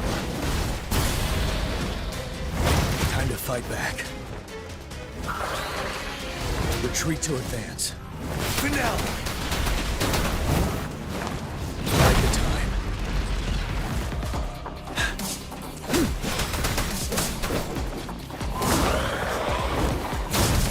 Wind Rider. Settled.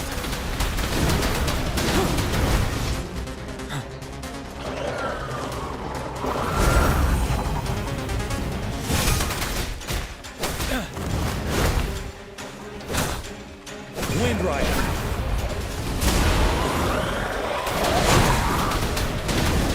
Finale. Retreat to advance.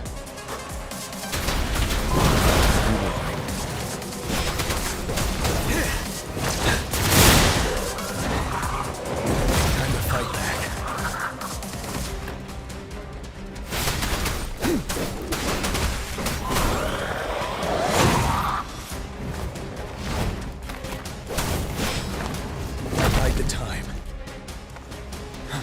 Rider!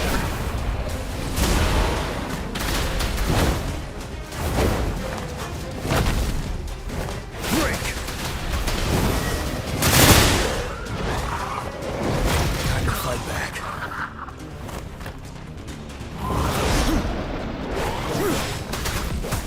Wind Rider!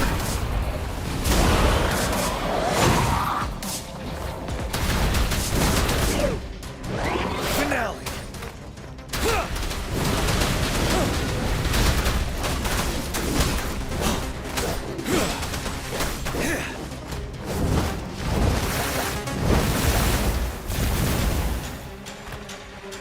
Wind Rider!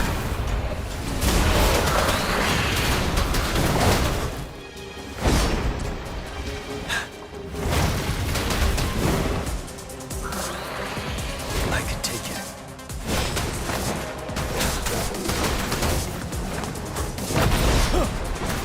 Wind Rider! Set it.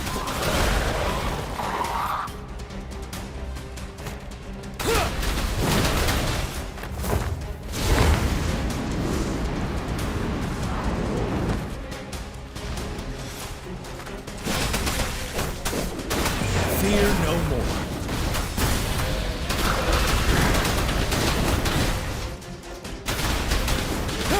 Break!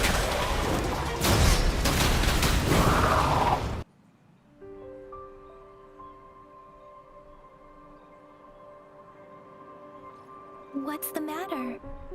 Are you all right? Oh, I was worried. You just stood there and gazed into the distance. You were unresponsive when I tried talking to you. What did you see? It felt as if I was seeing through the eyes of a tacit discord. I think I saw what was happening in the Norfall Barrens. A woman in red who can control the tacit discords. Could it be one of the Fraxitas? Your vision. It might be what was happening on the battlefield not far away. The battle itself is a clear sign of an anomaly. The streams from the Norfall Barrens feel more suffocating than ever. Rover, something on that battlefield must be connected to you, though we have no idea what it is. Resonate with tacit discords?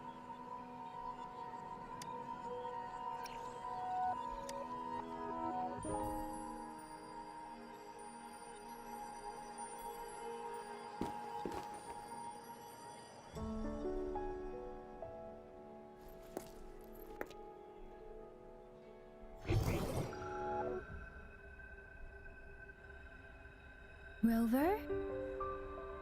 According to Baije, the leaf showed residual fluctuations of tacit discords. Those fluctuations pointed to a certain set of coordinates. And that is Siege Village in the Central Plains.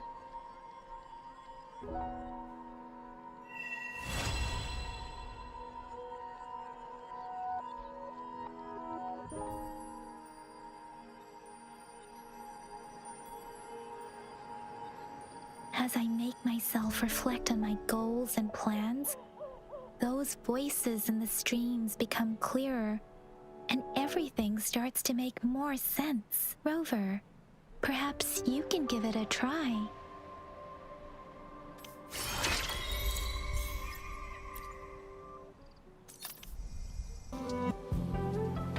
This must be the place.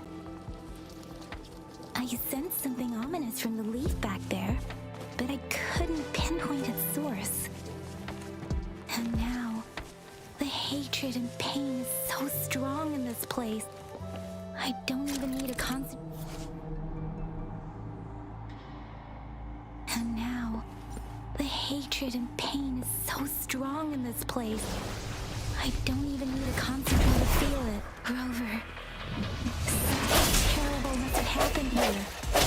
We have to be cautious. This is a tacit field. Let's take out those tacit discords first.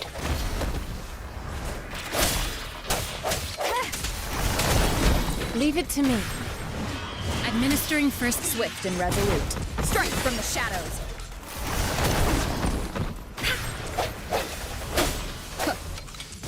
Let me be your blade. Hey!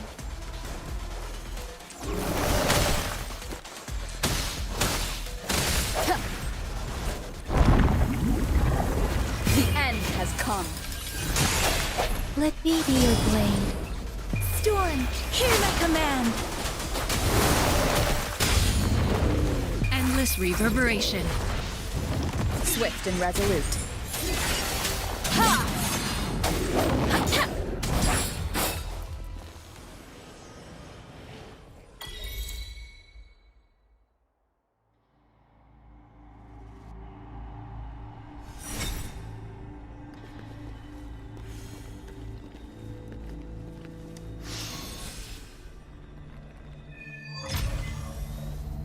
I think I found something, Rover.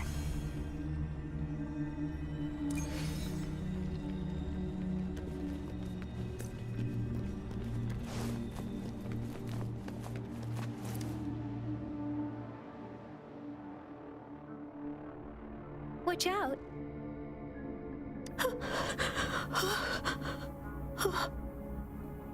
Something's not right. Why wouldn't it attack us? Brother. Help. Help, brother. Brother. Help. Help. Help. Help. It seems to only repeat these lines. This is not a common tacit discord. Tacit discords attack other living beings because they need to feed on those frequencies to make themselves whole again. When frequencies are scattered and recombined, a new tacit discord is born. This one probably devoured the frequencies of human, turning the last bits of a human's consciousness into such monotonous mumbles. Are these words the last cries of someone innocent? Who is behind this twisted plot?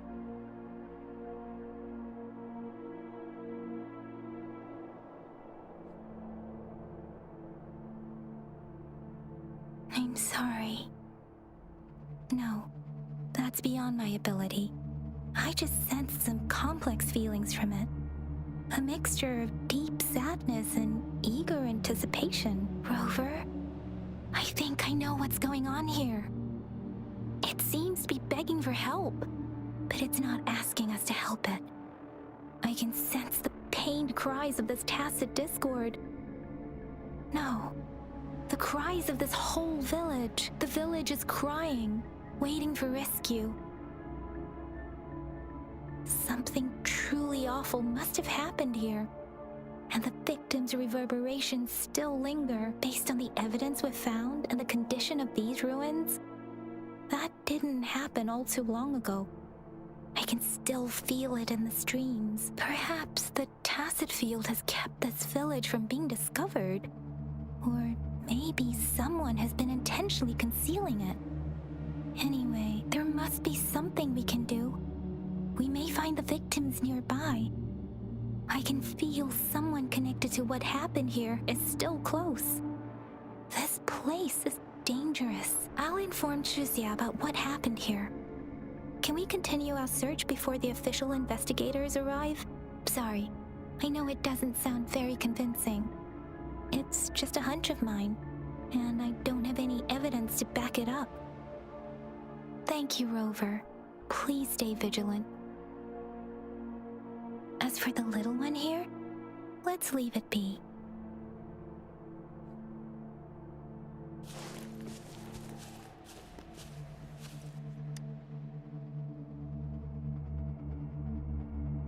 The area is a mess, but it doesn't look like a war zone. Someone was hurt and dragged away. Look, there are many footprints here. These are traces left by a fight. Someone was injured.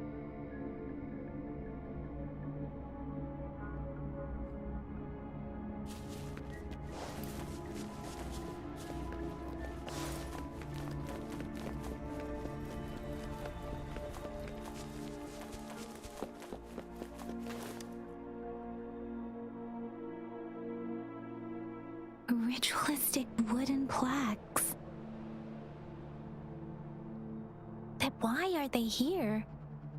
These plaques are usually placed in ancestral shrines, and they seem to belong to a different time. I remember reading about something like this. People held large-scale ancient rituals periodically in their villages, driven by certain beliefs. I see. Let's check somewhere else.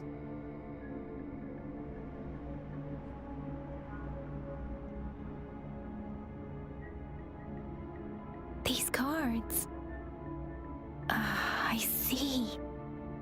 The Fraxidus is likely behind it all. The Fraxidus? Yes. I don't know much about the Fraxidus, but as an outrider, I've worked on related cases. It's a group of extremists obsessed with fusing humans with tacit discords. They've caused terror attacks of various scales around the world. Fusing humans and tacit discords. We've seen signs of their presence in Jinzhou, left by lower-ranked members called artificers. Above the artificers are the overseers, leaders with eerie abilities and unknown intentions. They pose a far bigger threat. No one knows their true intentions. Some members speak of world destruction, while others claim they seek eternal power, and there is one particularly insane overseer. He's crazy even by Fraxidus standards, a man who sees no order and revels in destruction. I've seen similar cards in the physical evidence file of the Fraxidus-related cases. They belong to this one overseer I'm talking about. They call him Scar. If he's responsible for what happened to these villagers, who knows what kind of cruel and twisted atrocities he's capable of?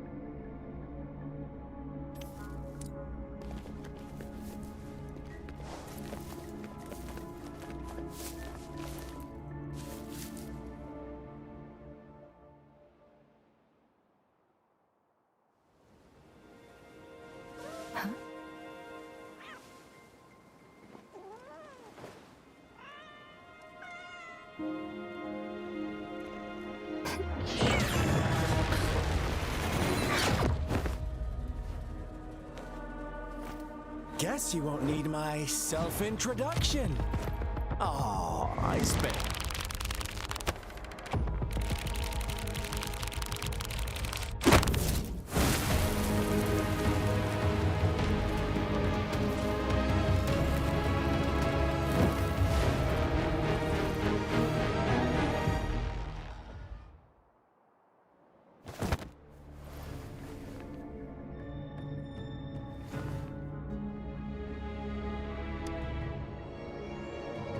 If you need to hear it from me, then yes, I am Scar.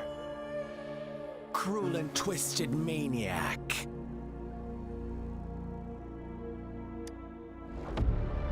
We deserve a meeting free of such disturbances, don't you agree? The girl, she's gonna sway your judgment. Aw, so you really care about her. Don't worry. I don't plan to make you hate me just yet. She is safe now. Well, let's just enjoy our time together for the moment. Forget about that irrelevant person, will you? I have a lot to share with you. To begin with, I heard you've lost your memories.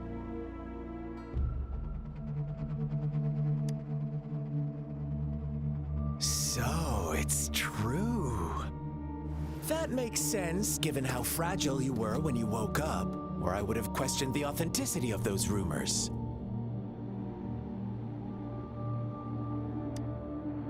So you noticed. Oh, I am flattered. No need to be so on edge. By now, you should have realized I'm just one of the onlookers. But out of all the onlookers, I'm the only one who came forward to meet you with absolute honesty. Before you knew anything about this world, you were already the center of conflict. You are the unknown variable we've been waiting for. Forces have been fighting for possession over you. From the moment you opened your eyes, everyone you've met, including that girl you care so much about, they all knew how valuable you are. The world is a cruel place. You are a living, breathing person, but you're just a pawn to many.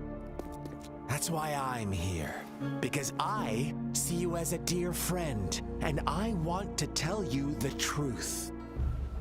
I am so sorry for everything you're about to face. But truth hurts sometimes.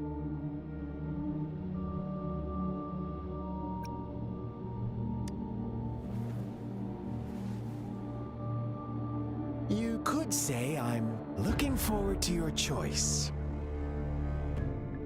My goal is simple.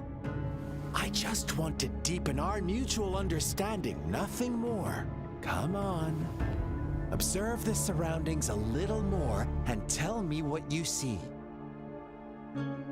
As you learn more about this world, your true desires will surface, and our little game will become even more entertaining. And before that, I don't want anyone to disturb my precious alone time with you. That's all. Why do you have to assume we are the culprits? Maybe you should be asking me what actually happened here. I won't tell you everything just yet. That's too boring. As I said, why don't you take a look around and see for yourself? So go ahead. What do you see?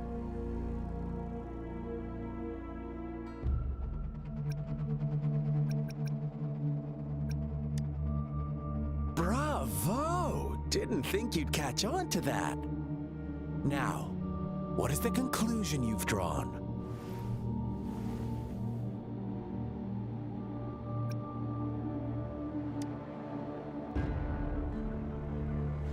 I see you don't really trust those villagers. So they were right about you. You are indeed quite exceptional. I like it. Your keen observation, precise judgment, and accurate understanding of human nature. Let me give you a couple more tips. The truth is far more complicated than you think. First, who are the players in our tale? An innocent girl, a revered leader, and a flock of simple villagers. Next, what makes up our main plot? False devotion, fleeting kindness, collective deceit, senseless killings, and the one vulnerable soul pushed onto a path of destruction by the masses. Now, Rover, the story is yours to spin. I'm eager to hear your version after you've learned more.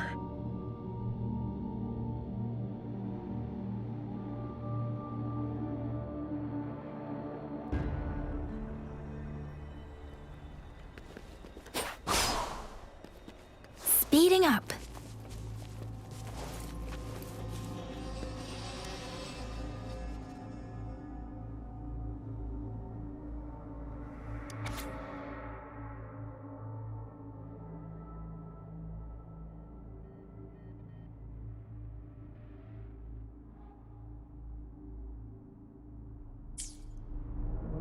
Our story begins here. Once upon a time, in a peaceful village, lived a flock of carefree lambs. In the day, they toiled for food, and when evening fell, they sought refuge from the looming threat of wolves. Fables. Stories told and retold through the ages. The ancient art of conveying hidden truths through fiction. But they always draw from real life, don't they? The same story gets told by many, and each person brings their own spin, their own focus. Whatever you learn from it is just one of countless different interpretations. Like us now, caught in a carefully crafted plotline, a scheme I had no hand in. This village marks the beginning of my story with Jinzhou. So that magistrate led you here to meet me. Such a clever move on her part.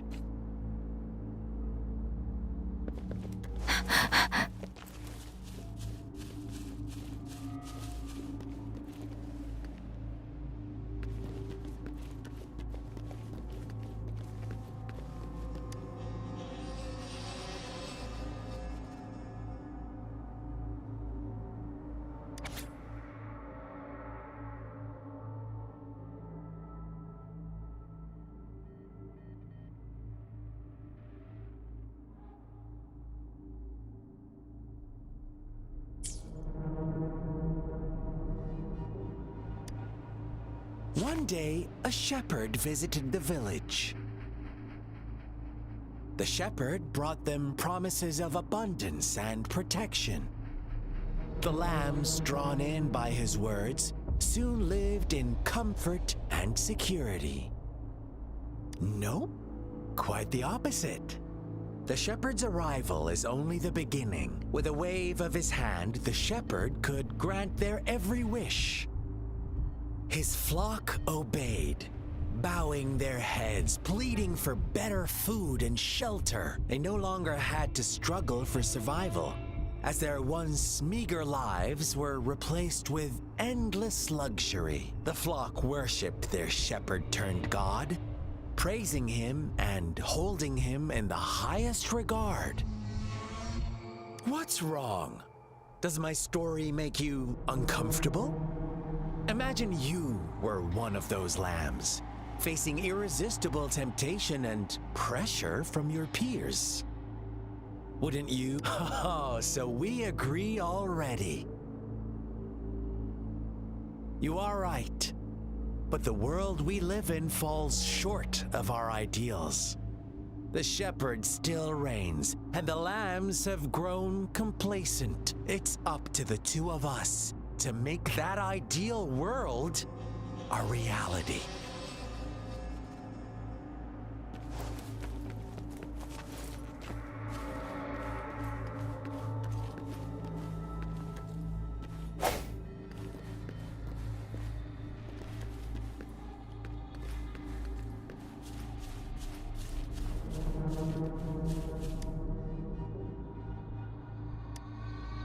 The lambs reveled in endless bonfire parties, celebrating their new god every night, except the one little black lamb. As each night passed, it was the only one to notice how its flock was dwindling away. Rover, do you think someone would give you what you want without taking anything from you?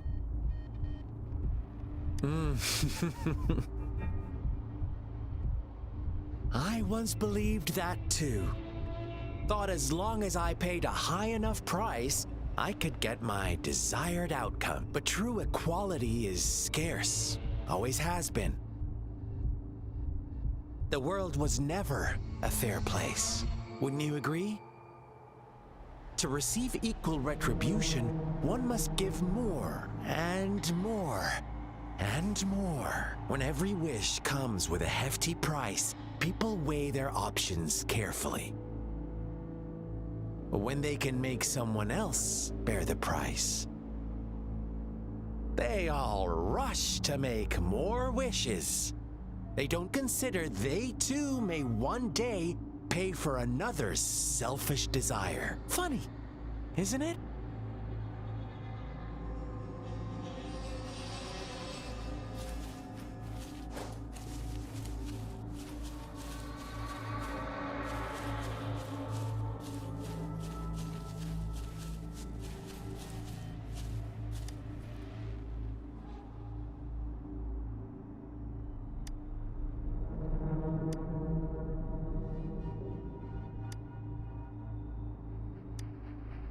Later, the shepherd openly blamed the black lamb for the flock's decline. On the next day, the white lambs welcomed the rising sun as usual. But the black lamb was nowhere to be found. The shepherd introduced an unspoken rule to this village. One that our black lamb violated by telling the truth. Suddenly, the once doting god stopped fulfilling wishes because no more sacrifices were being made. After witnessing the black lamb's actions and hearing from their almighty shepherd, what do you suppose the white lambs did? Ah, those oblivious lambs. Little did they know the most fearsome demon was right under their noses.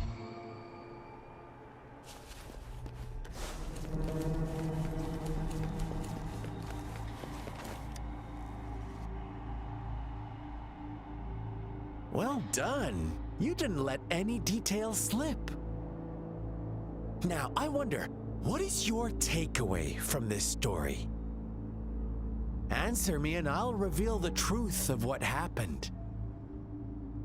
Who was the real culprit behind the diminishing number of lambs?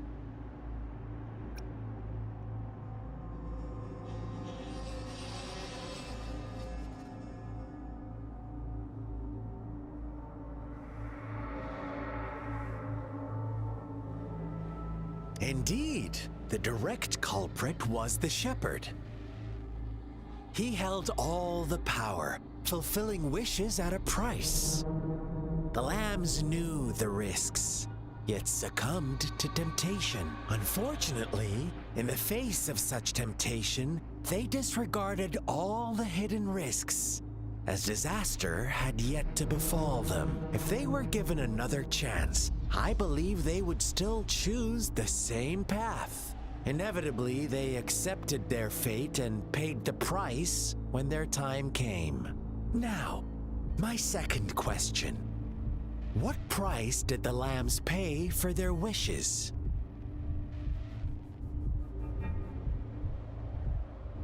Of course, as always, life was the most valuable thing they had to offer. Here's my final question. What happened to the black lamb? Don't rush, Rover. Take your time. What is the truth you've uncovered?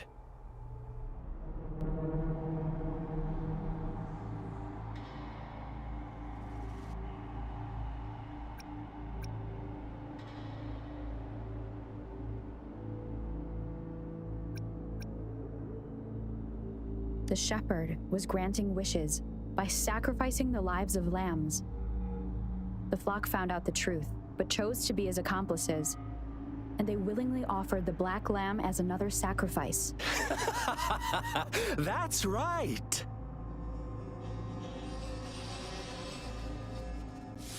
Little lambs cowered and huddled in their village, terrified of the relentless wolf packs. Until a shepherd arrived, bearing the gift of wishes and providing shelter and sustenance.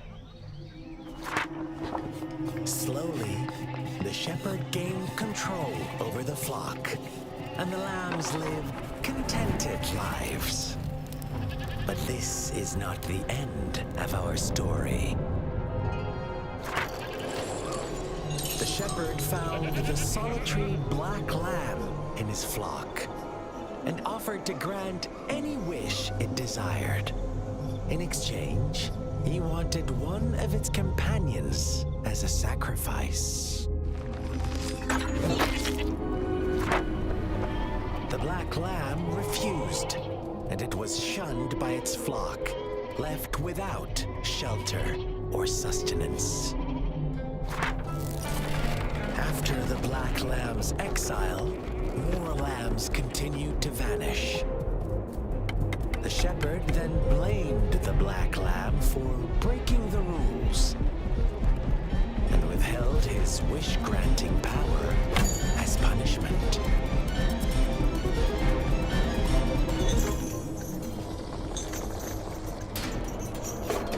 From the very beginning, the lambs knew the risk of making wishes.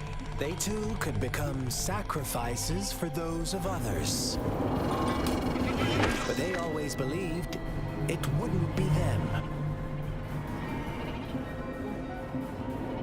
Meanwhile, some lambs reasoned that since they had already risked being sacrificed for someone else's wish, it was then only fair to pass on that risk for a chance at fulfilling their own desires. And so they continued to play the game. They all knew the consequences, but chose to remain silent. Fearful, yet greedy, they followed the shepherd's orders and made wishes again and again. Until one day, a brave black lamb spoke up, shattering the flock's facade, their illusion of a peaceful and happy life.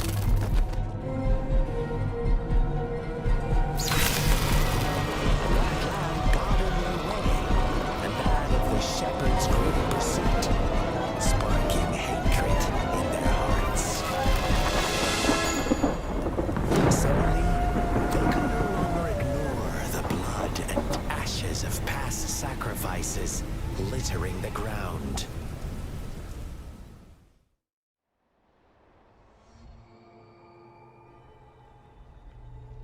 How do you like my story, Rover? What really happened here? I suppose you already have it figured out? The black lamb who rebelled against the rules, and the white lambs who succumbed to their greed. The innocent maiden sacrificed, and the villagers who turned on each other in a ruthless frenzy. They had it coming. All the shepherd had to do was execute the rebel. That's how he kept the flock in check and maintained the status quo. Fun answer, but no, not even close. I was never the shepherd, never will be. You and I, we are the black lamb, the one who breaks the rules. Interesting, Rover. I'm liking you more and more. Well then, let's see if this black lamb is going to end up like you say.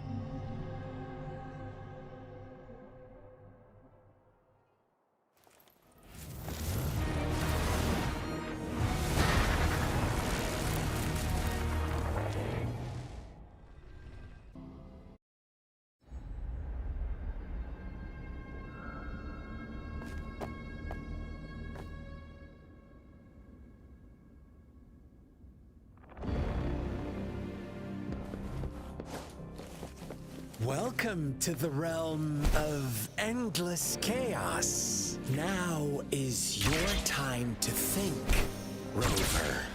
Oh, you found us already. Shake and shiver, blink an eye. A flock of lambs comes passing by. Fleece of white, black, and red. Who's the sweetest one ahead?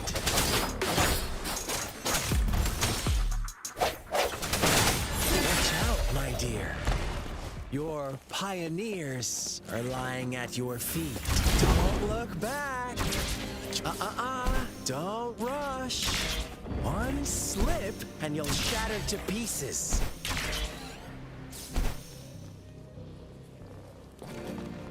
Huh.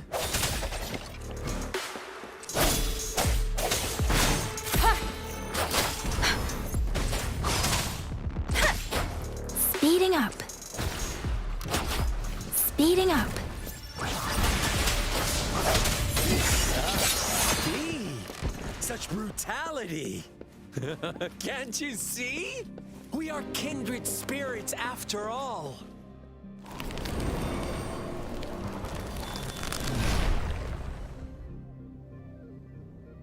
Tell me, do you want to be the rule-setting shepherd or the rule-breaking black lamb? If a sane person manages to survive in a realm of lunatics, would you call them the last one of reason? Or the sole apostle? Think about it. The shepherd is not the preordained embodiment of truth. Once he is gone for good, the Black Lamb can reclaim the trust of its herd. Then, eventually, there will be none left to be victims or oppressors.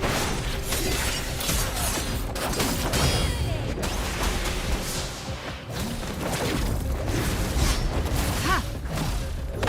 Shape the shapeless! Swift and resolute. Moment of resonance.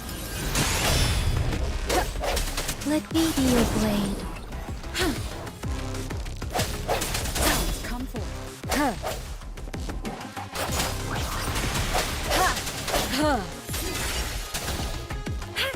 Commence healing. Swift and resolute.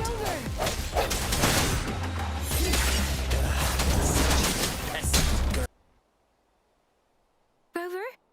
Rover!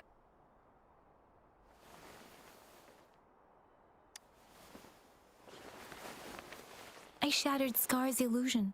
That should have injured him. Oh!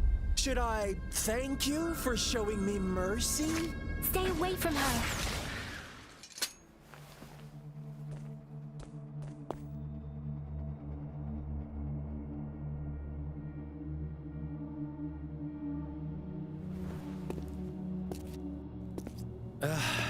Didn't you promise to leave me some alone time with Rover?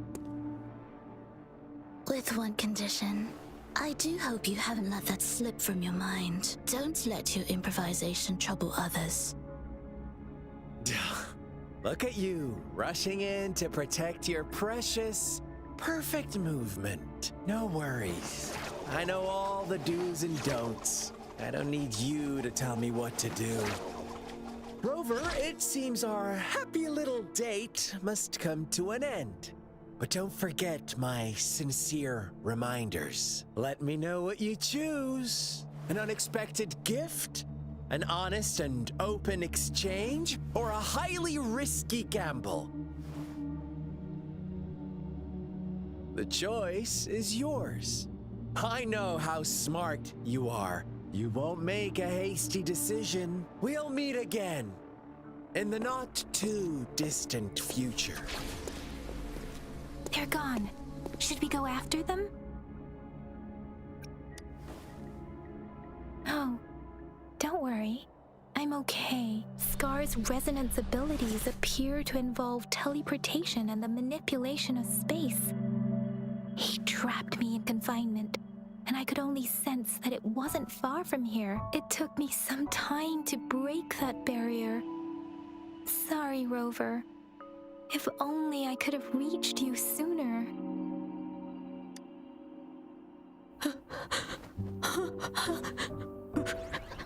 Brother.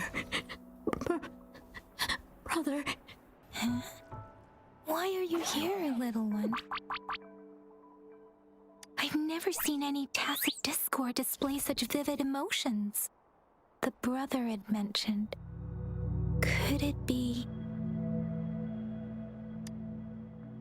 Yes, that is a possibility. Since Scar had been here before, let's talk about it later. Rover, can you fill me in on what happened? It seems all the tragedies in Tea Tree Village were linked to that ritual. Making up stories based on real life to support his twisted beliefs? That does sound like something he might do. We cannot take his words for granted. Now, we must locate where the ritual took place and see for ourselves.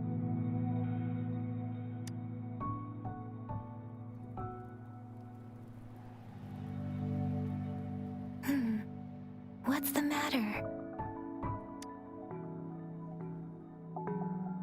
Two distinct frequencies of tacit discords. I see.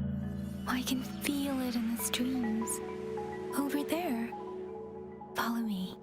In the south.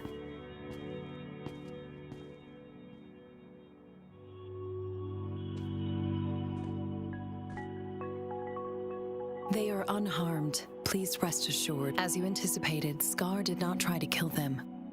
Yes, I stayed out of it like you asked.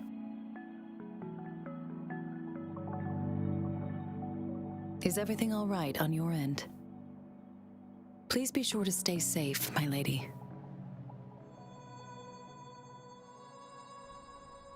Rover, do you still have the plaque we found earlier? The one broken in half? Yes, as I thought. I just felt a similar vibration from that direction. Please follow me.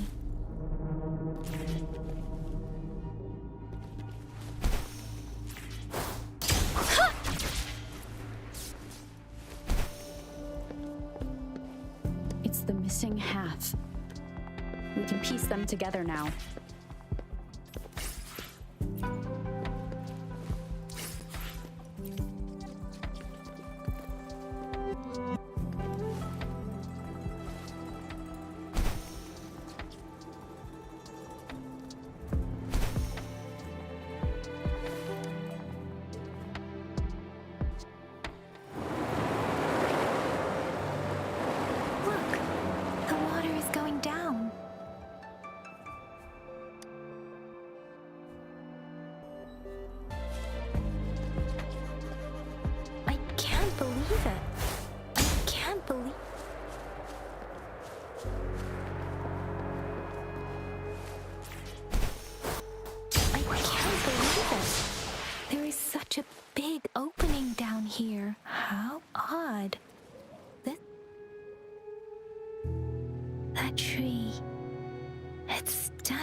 Eerily enchanting. Please, save us. Are you trying to tell us about something hidden here?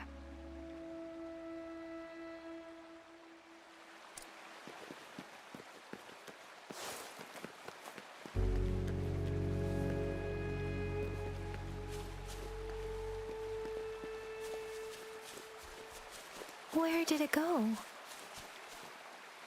Oh, is that a...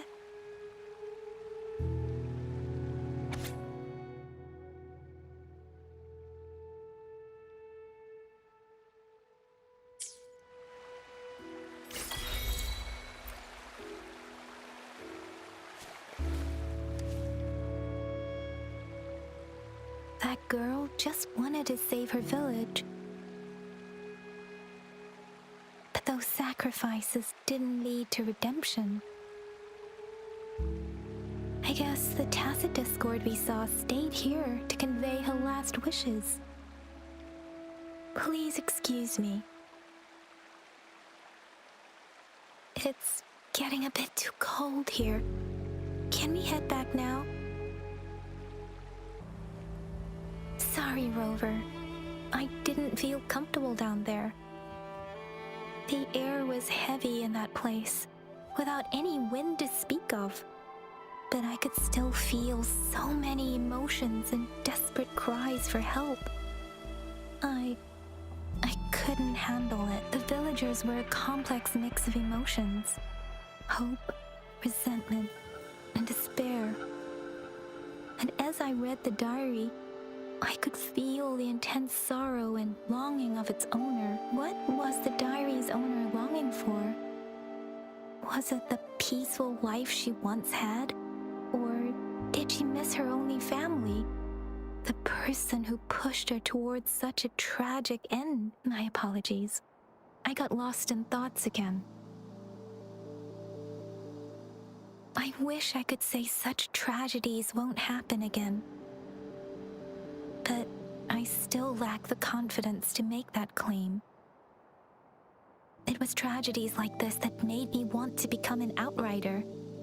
To become someone with the strength to stop them from ever happening again. I cannot stop the lament, but at least I should do everything in my power to help those affected by it. Really? Thank you, Rover. Dwelling on it won't do us any good. Let's go. I'll compile a report on what happened here, and send it in along with the clues we've gathered. Yes, let's go back. Together.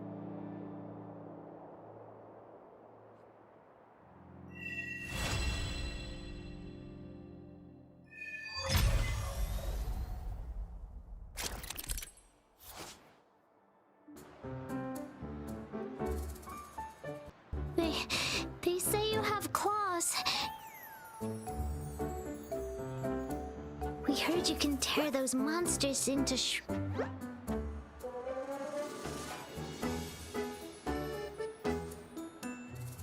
Want to take a look? Yes, please! Okay then, here you go.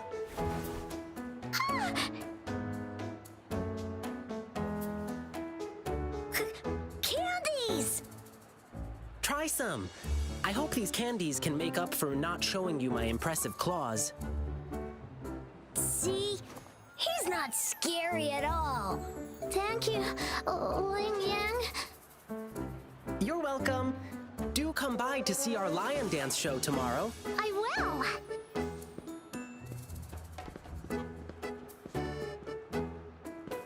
See you soon.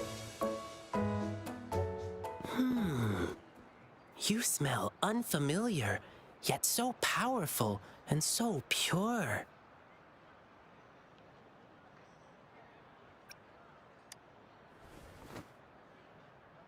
You must be that famous rover. Hiya, I've heard a lot about you, and now I finally get to meet you in person. You can call me Ling Yang. Glad to make your acquaintance. Fare thee well, blessings swell.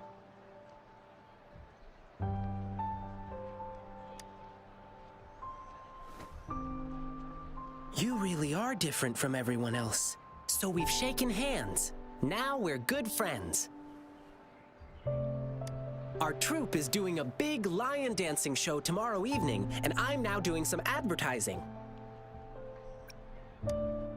Well, lion dancing is a traditional thing in Jinzhou. We've got whole groups dedicated to lion dancing. Our troupe, for example. We've got lots of activities in Jinzhou. I can't wait to show you. Oh. Oops. Sorry. I guess I'm a bit hungry after rehearsing for a whole day. Speaking of that, I should treat you to dinner. Let's talk over food. That'll be fun.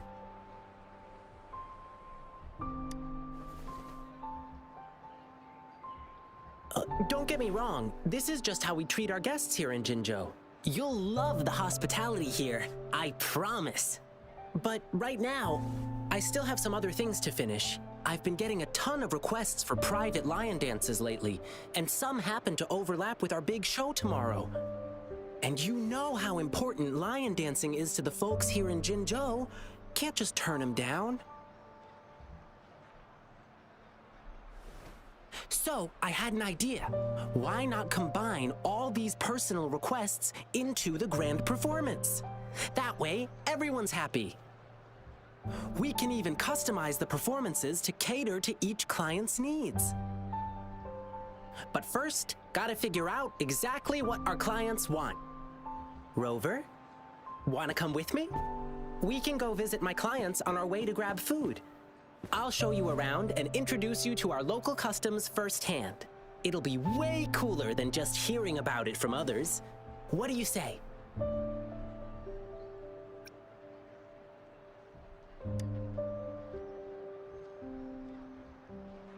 Great! Let's go!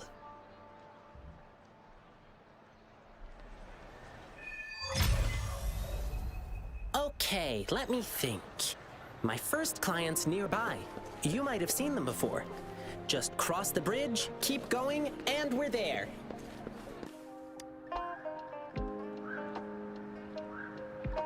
Oh, you are... Fivefold blessings grace your door, good luck and fortune evermore. Aw, the lucky greetings. You're from the lion dance troupe, I bet. Nice to meet you. Are you here for my grandpa's birthday party? I thought our reservation was tomorrow. Did you maybe mix up the time? Here's the thing. People from City Hall already booked a lion dance show on the same day for soldiers leaving on an expedition. I see. But maybe we can combine your celebrations with this existing show. My grandpa was a soldier too. He'd be so happy if you could do that for him. Nice! Just double checking again. It will be your grandfather's... Correct. All right, I'll keep that in mind. Then I'll do 6 spins in a row as part of the celebration, which symbolize the 6 decades your grandpa has lived through. Means I'll dance around our birthday star on the poles. It's a special birthday celebration dance. 1 spin for a decade past, health and vigor forever last. Thank you so much. I'm sure Grandpa will be happy to hear that. Done. Now, on to the next client. I remember it's a young couple.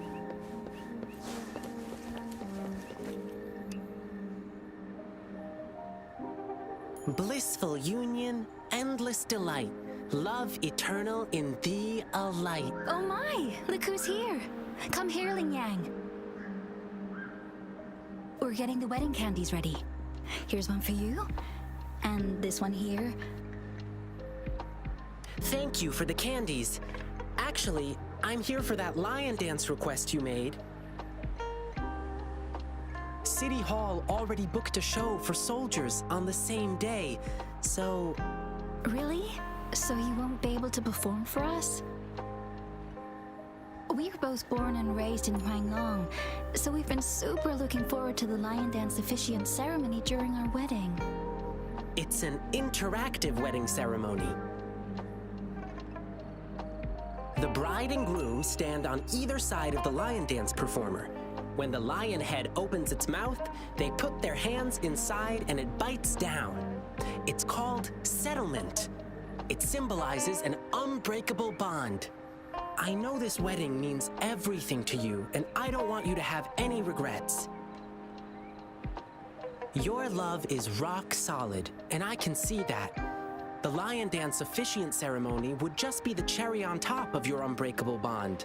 How about you two exchanging tokens when the lion head reaches the top during tomorrow's performance? It'll be a lively atmosphere with drums, gongs, and firecrackers bursting in celebration. Even though it's not exactly the thing you wanted, isn't it still a unique way to exchange vows in front of your loved ones? And it symbolizes, to the world's end, your hearts aligned. To the sky's edge, your fates entwined. Oh, that's so sweet. My partner's a soldier in training, headed to defend our borders soon. The lion dance show for departing soldiers must mean a lot to him. Sheng, what do you say? Sure. I'm happy to go along with whatever you want. Okay. We'll need some more time to think it through. No problem. I'll wait to hear from you. All right. Just one more client to go. He's at the place where we'll be eating our dinner. Ugh, my stomach's rumbling again. Can't wait for a big feast.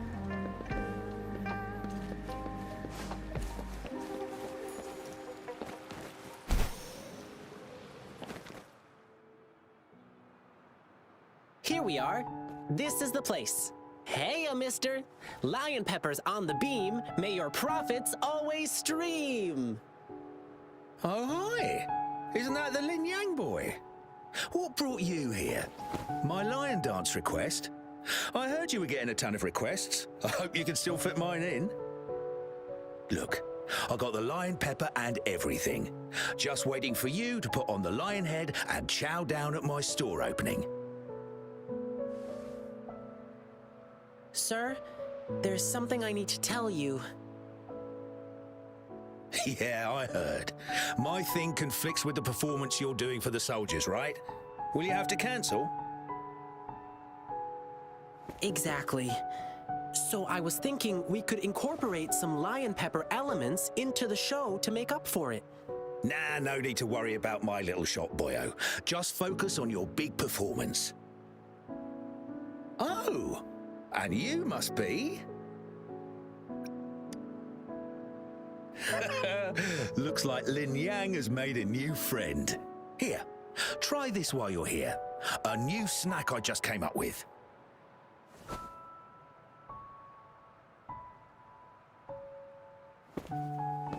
Go on, Rover.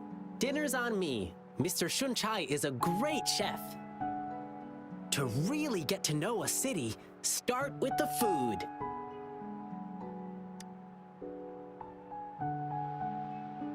Yum, yum! Hey, sir, can we share this snack with the audience during our evening show? No snacks, no show. Let me do something for you. Anything to help you attract more customers. Oh my, that'll be my great honor. But... What's the matter? Have you heard? There's a monster appeared in the wild recently. One they call the Jingle Beast. The Jingle Beast? Yeah, somehow the nickname sounds cute even. But you know what? It does all the terrible stuff you can think of. When hunting, it makes these jingling sounds. They say its tusks are over 1/2 meter long and its claws shred prey with ease.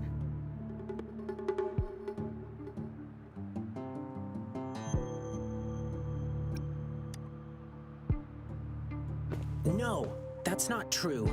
The Jingle Beast doesn't look like that.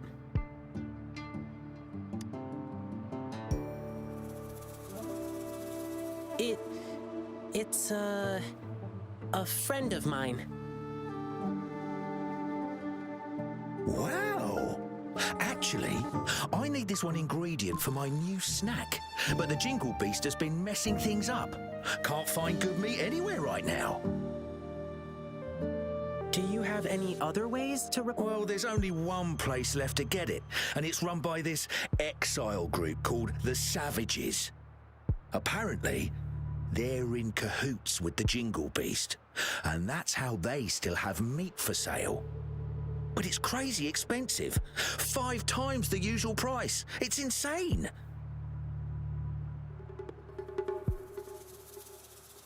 I'm just a small shop. How am I supposed to afford that? So, I can't make a lot of these snacks for you to hand out yet. Me? Oh, I'm fine. It suddenly struck me that there was another request to deal with. It should be right next to the tea house, not far away. Now, if you'll excuse me, I must go. Sorry, Rover. I'll be back soon.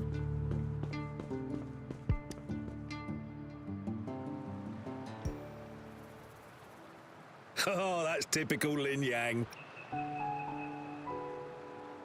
He'll get you. He's spontaneous, always doing whatever pops into his head in the moment. He just loves helping people. You'll often see him sprinting around the alleys, lending a hand wherever needed. He's quick and strong, nothing seems to faze him. He's been such a blessing to us. We do feel bad when he injures himself accidentally, though. He brushes it off and tells us not to fret, but even though he says not to worry, we still do. Rover, can you go check on him? Whatever you order at my place will be on the house. Thank you. The tea house Ling Yang mentioned is in the residential area, just past the square. Keep walking and you'll find it.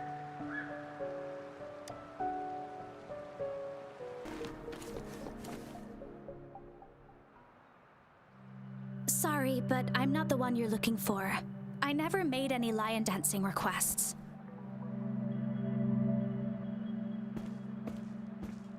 Rover, what brought you here?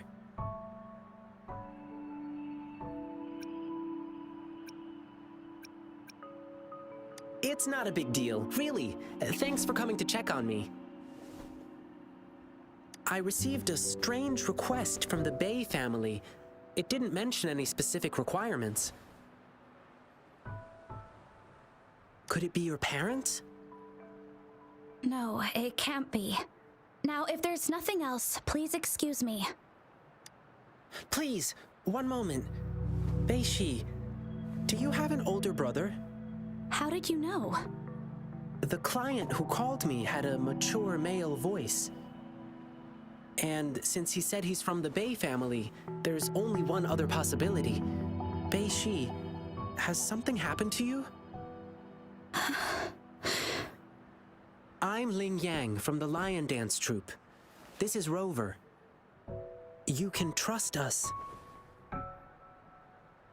It's about my brother, Beiji. It's been a week now, and he still hasn't come back home. A week ago? That's when I received this request. Was he acting strange the last time you saw him? My brother and I stopped talking to each other a while back, after a big fight. I don't even know when he last left our house. But he still sends me packages from time to time. It's been a bunch of strange stuff. This package has old angelica flowers. They don't smell good anymore.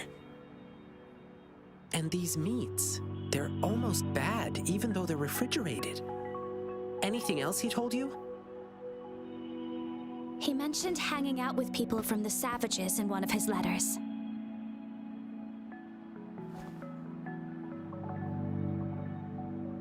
I didn't tell anyone because I was worried my brother would get in trouble if I reported it to the police. Yeah, the Savages seem shady. And there's talk of the Jingle Beast being connected to them. But the return addresses on these packages are all different. How are we supposed to find him? I see. Rover, you're so clever. Beishi, leave it to me. I'll help you find your brother. Can I go with you?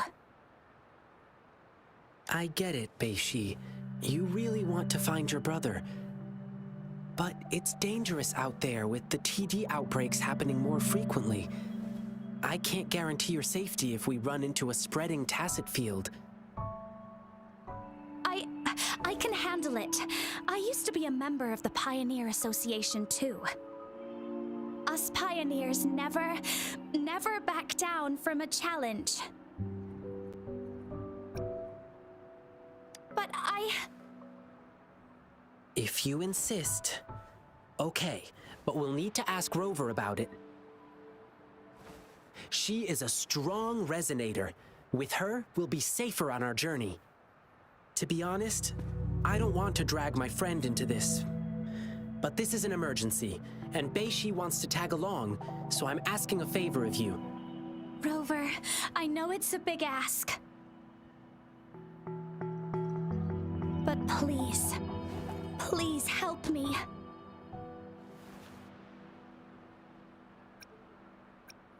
Amazing! Thank you, Rover.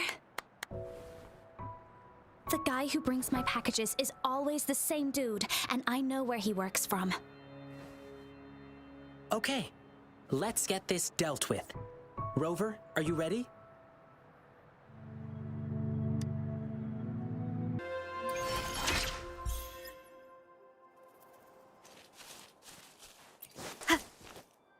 It should be around here. Wait, there's someone calling for help. Over there! The Hu Chiefs are attacking some...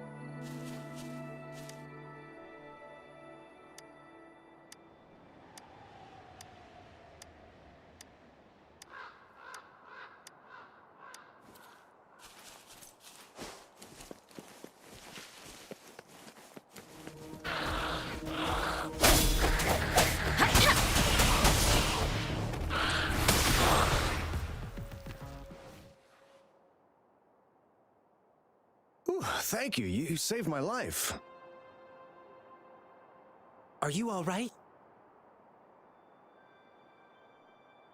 Thanks for asking. I'm fine. I could have run away, but then the packages wouldn't reach their recipients. All packages must be transferred at this station, but we rarely see anyone dropping off their packages here. If someone did, I would surely remember them. We're searching for a missing person who used your service. Can you help us? Sure, you just saved my life. I'll tell you everything I can remember. I'm sorry, but this doesn't ring any bell. But we just checked the package tracker, and it said you were the delivery man. Maybe it was a mistake? I see. Well, we still have another question. The Twinkle Beast? Oh, you mean that monster everyone's been talking about recently? You mean the Jingle Beast, right? Yeah, whatever. That dangerous man-eating thing. It's said to have long tusks and sharp claws that can tear anything to shreds. And there's this exile group called the Savages, and they claim to be able to talk to that beast. So people have been paying them to talk the Jingle Beast out of attacking humans. That's all I know, sir. Thank you, but I've got one last question. Do you know where we can find the Savages or the Jingle Beast? Sorry, but we have our rules to follow. I cannot divulge details of our clients, but I heard the Jingle Beast is often found roaming in a campsite.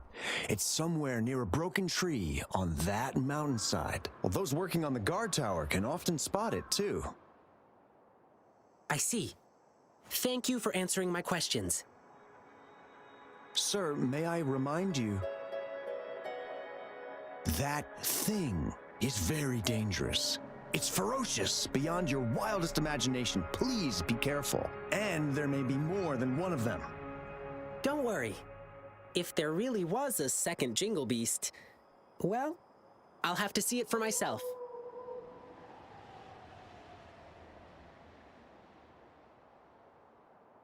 Oh well, we didn't get anything useful from him. Yeah, at least now we know the Savages and the Jingle Beast are definitely connected. Besides, did you see his expression? He seemed frightened. I bet he was hiding something from us out of fear. Well, at least we still got some clues from him, like where we can find the Jingle Beast. But there are so many campsites in the wild. How can we pinpoint its exact location with... Follow me. Let's keep our eyes open for anything unusual. Campsite near a broken tree and visible from the guard tower.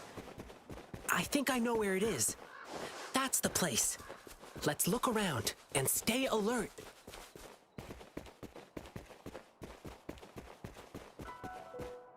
From the size of this campsite, it doesn't look like they can hold a big gathering here. The broken tree, it should be somewhere up ahead. Let's keep walking. Shh. Let's lay low. Let's not step on those bushes. Try not to make any noise.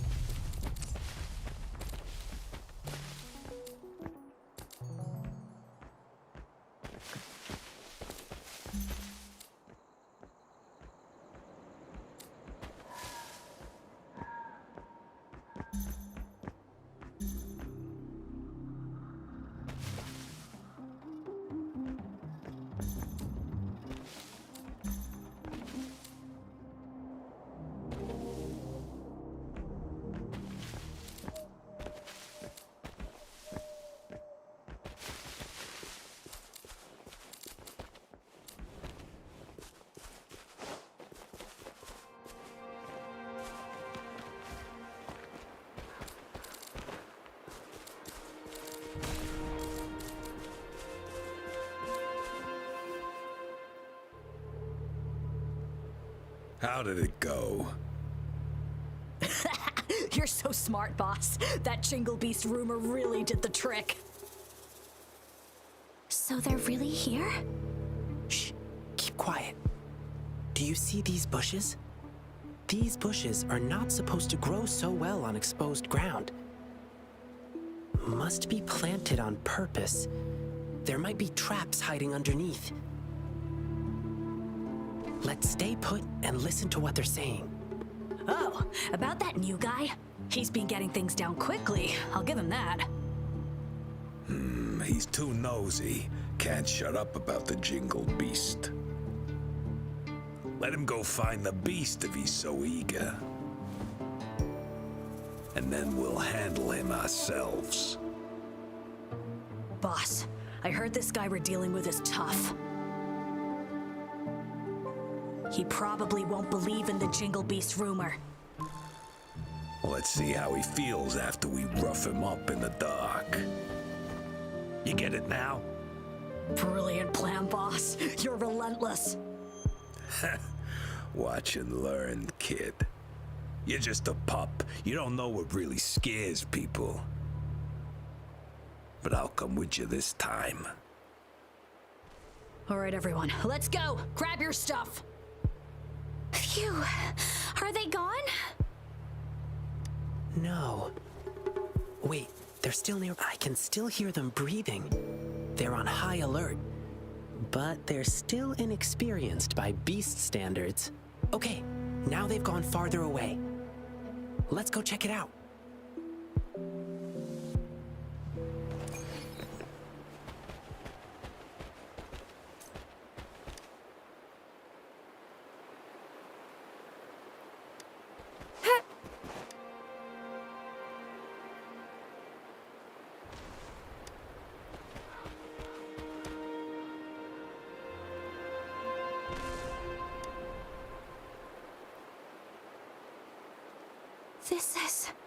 This is my brother's device. How could this be? Is my brother really working for those bad guys? Bei-Shi, what kind of person is he? He's shy and careful, but not sneaky. He may be timid, but he really loves me. Bei-Shi, sometimes we can't trust what we hear or see. We have to use our hearts and logic to uncover the real truth. It's not always obvious. Thank you. I see.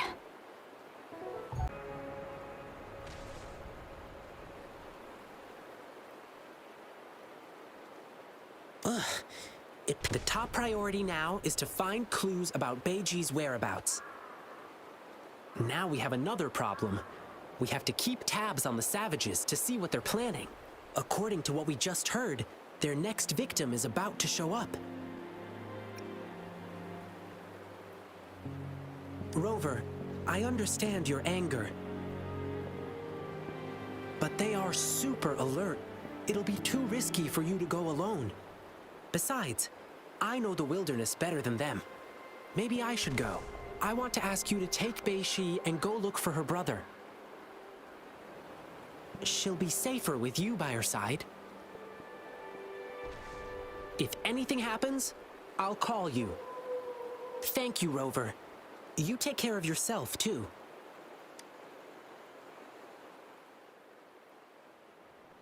This thing may still be working.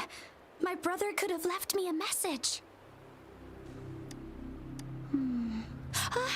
There is a message. Sorry, Bei-Shi. I stood between you and your dreams. Perhaps you were right. Your brother is just a selfish coward. I don't dream of your forgiveness. But still, I want to do something for you. Farewell, Bei-Shi. I'll kill the Jingle Beast for you. It's my brother.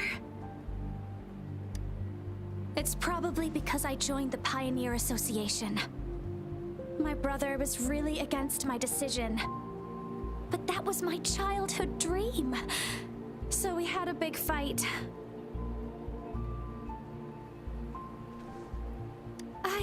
I don't know. He never told me anything about it.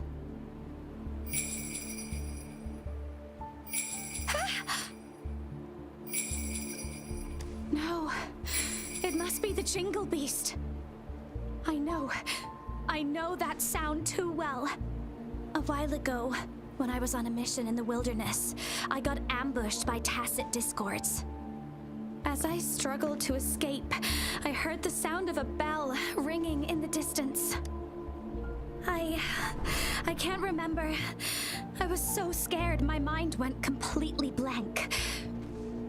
After hearing the bell, I just kept running without looking back.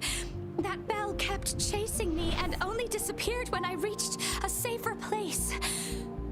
If I hadn't made it, perhaps I would have been eaten by the Jingle Beast. So yes, this must be the Jingle Beast again. All right, let's go.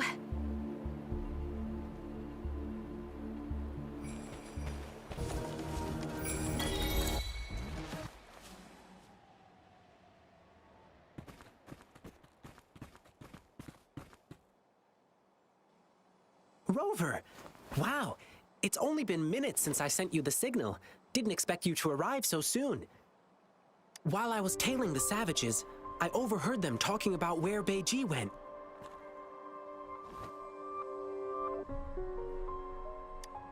A loud bell ringing? I think I heard something like that, but... Let's stick with the Beiji thing. Do you remember what we overheard at the campsite? They mentioned a newbie who was obsessed with the Jingle Beast. And just now, they sent him to some deep cave. I'm sure I did hear the bell ringing, so the Jingle Beast is probably hiding in here too. Well, given how big it is, I don't think it could fit inside a cave like this. What do you say? I do smell danger from this cave, though. Based on what we've gathered so far, the newbie, probably Beiji, is in danger. We need to act fast.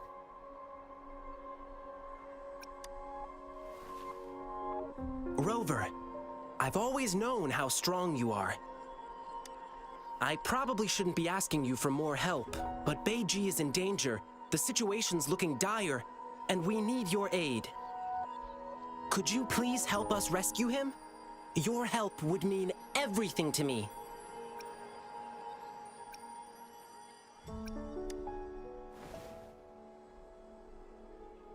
Yeah, his sister is super worried too. I'm going with you. My brother's in there. I want to find him as soon as possible.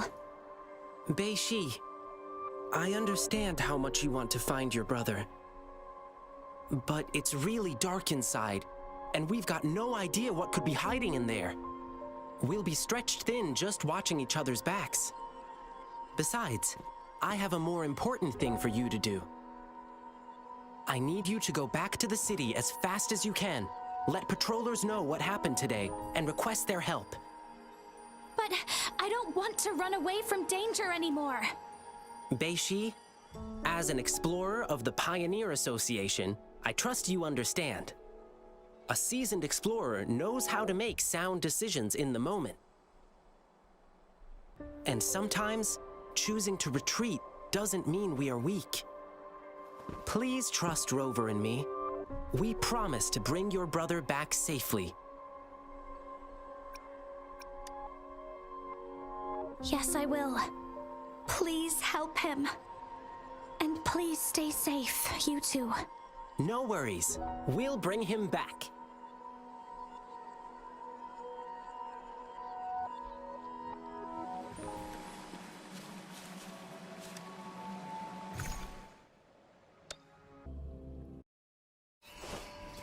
This place, it's full of different smells. Plants, beasts, tacit discords, and humans. I'm pretty good at pathfinding. Leave it to me.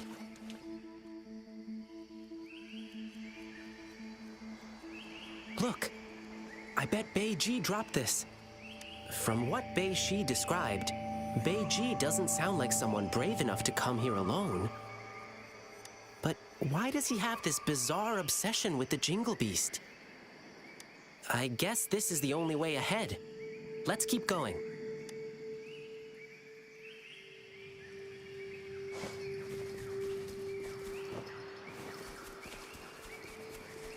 The path is tricky and narrow here.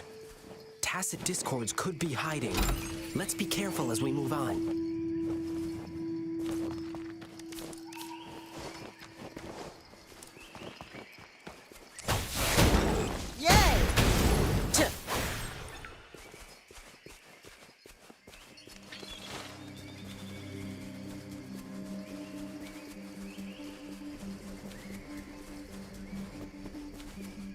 Looks like one just appeared.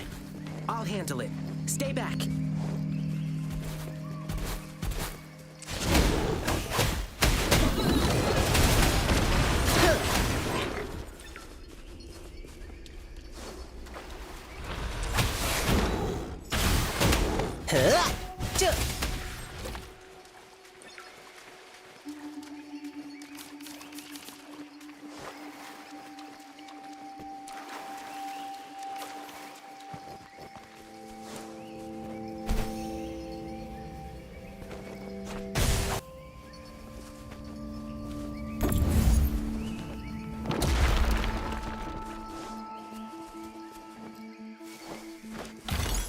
Riches pour, reveries soar. The rocks just fell and blocked our way. Ugh. Beiji must have passed through here already. Here, I'll break this rock.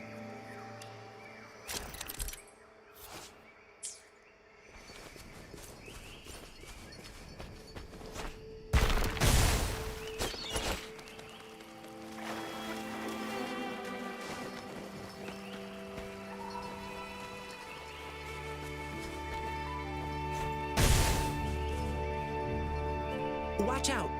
There's thorns up ahead. Let's jump over them.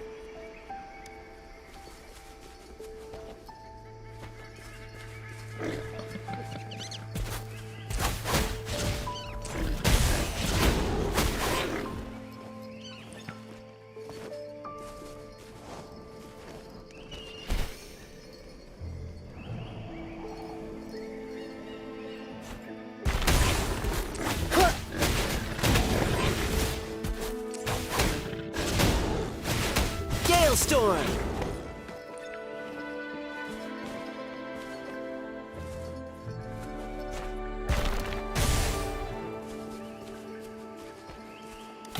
There's no stopping good luck once it's on your side.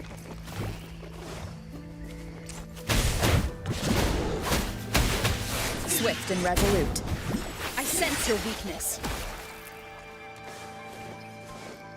Rover, see those glowing plants up in the cave? They help us find our way in the dark. Pretty handy, right? But be careful. Our enemies can also use these lights to locate us and set up an ambush. So we can't stay too long in the light. Whoa! This guy is completely blocking our way. It's not too difficult to fight against, but it's a total wrecking ball. If we fight it here, it could bring down the entire cave. Oh, and it keeps one nostril open for food scents even when it's asleep. We can turn that against it and use a scent it hates to repel it. Yep, that's the Noctament. Let's put it by the spearback and see what happens. The scent is coming from below.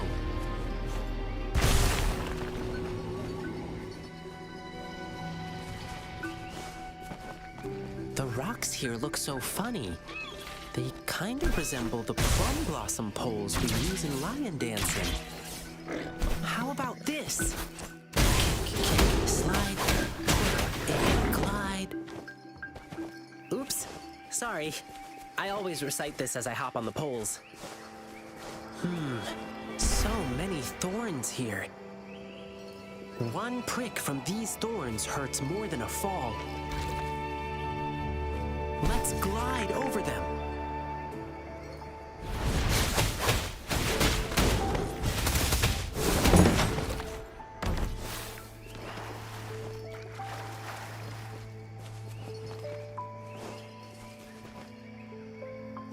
Thorns? Rover, I'm here with you.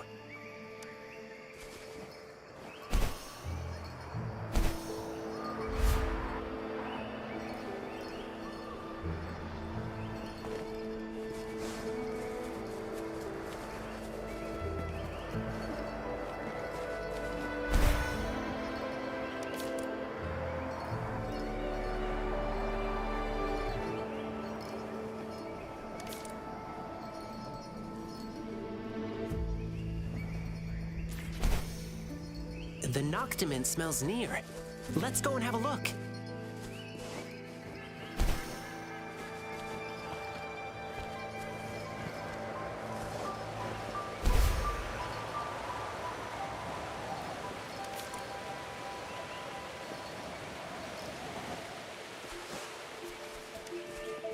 That's it!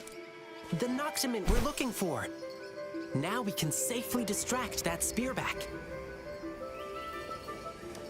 Watch out! More tacit discords!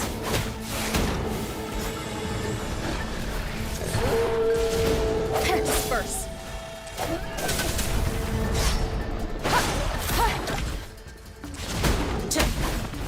This is my curtain call!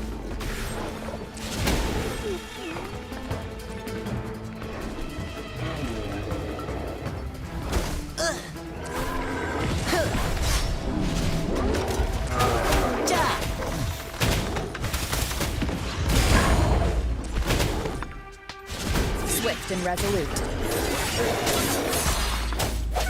Don't worry, I've got this! Right, let's get out of here.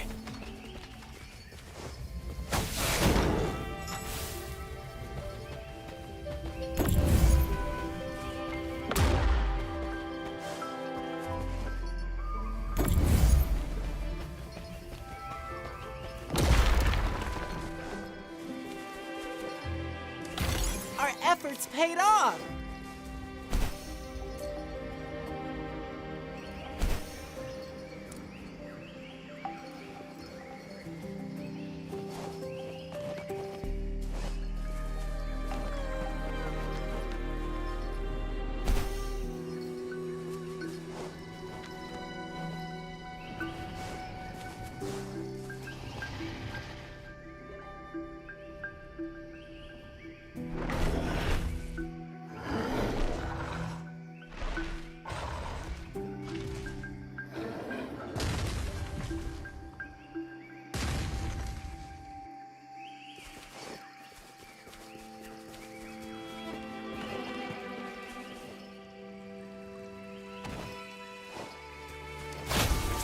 Riches pour, reverie soar.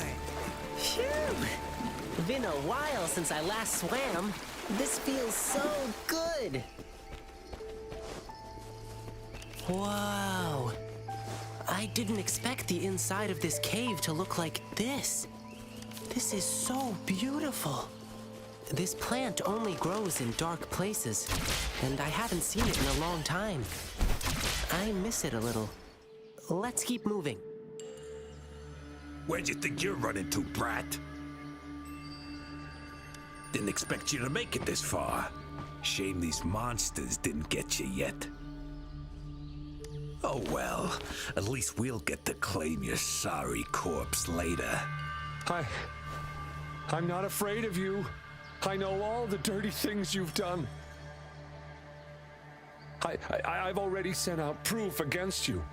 Even if you kill me, it won't change the truth. There are still brave people out there. They will stand up to you. I know they will. I knew it.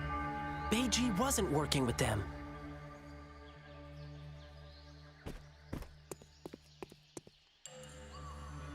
Oh, our prey is finally here. Who are you?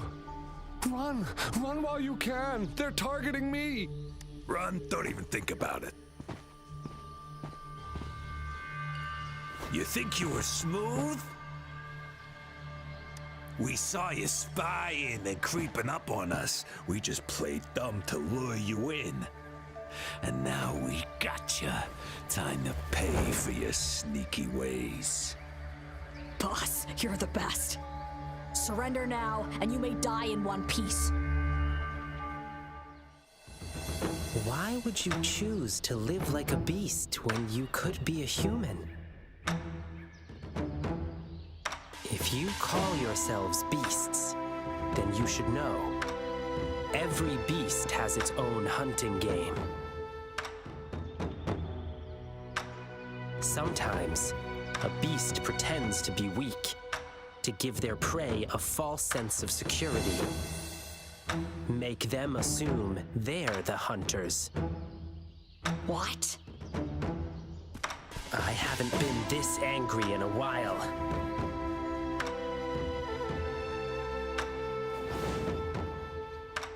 Rover, we'll show them no mercy. Since you've chosen to act like beasts, I'll handle you the way beasts do.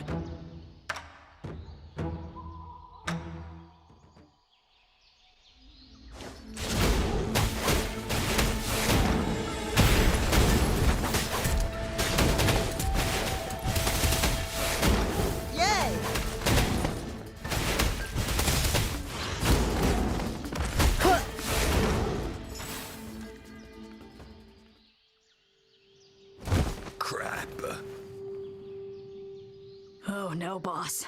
I heard once his tail starts wagging real fast. He's unstoppable in battle. So what? But his tail's wagging like crazy now. I haven't revealed my true strength yet.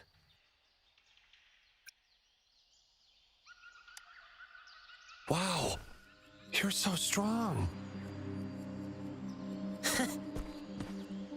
You don't stand a chance against me in the wilderness. Submit while you can. Or would you prefer getting torn to shreds?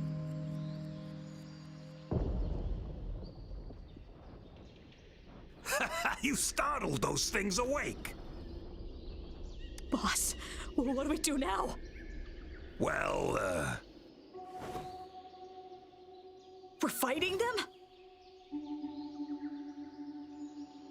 we're running, of course. What? Wait, boss!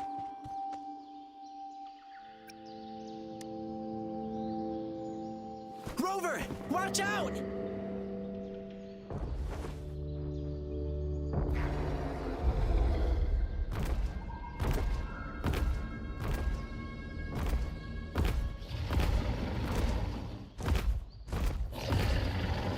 Don't you dare lay a claw on her!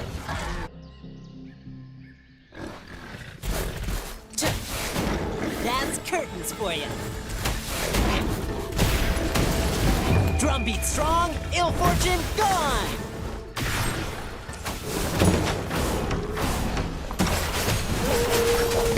Swift and resolute.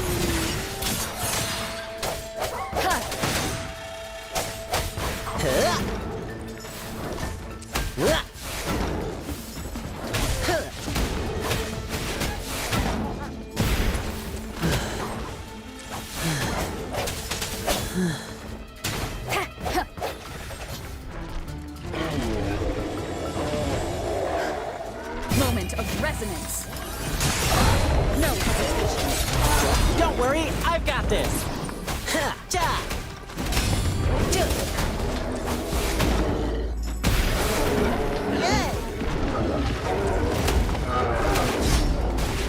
Yay! Lions rumble, evil crumble!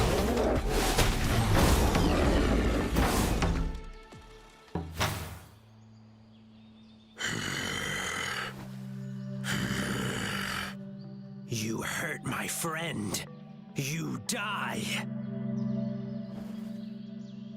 Rover, sorry I let you see this side of me.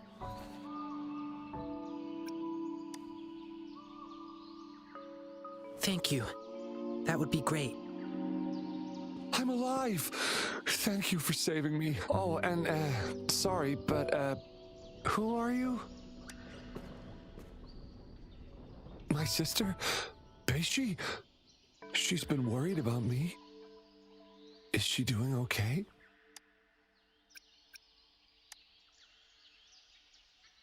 That's good to hear. Thank you.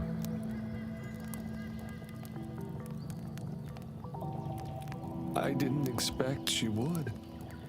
I'm sorry. Sorry I made you worry too.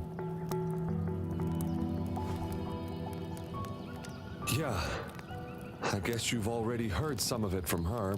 Our parents were both members of the Pioneer Association.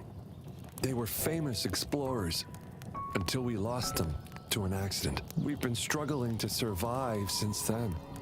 I did many part-time jobs to make ends meet, trying to take care of my sister. But Beishi, she said she wanted to join the Pioneer Association and fulfill our parents' unfinished ambitions. She's the last family I have.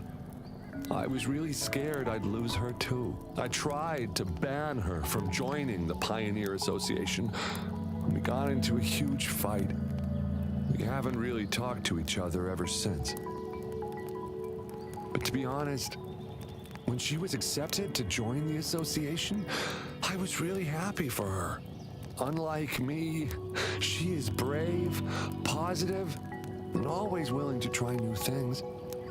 As her brother, I'm happy she'll get to see a bigger world. Looking back on it, I was holding her back from pursuing her dreams.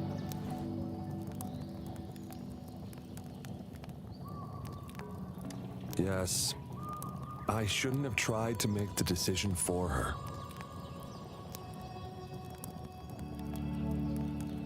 It's too dangerous here. Let's get out first. Your sister's been worried about you.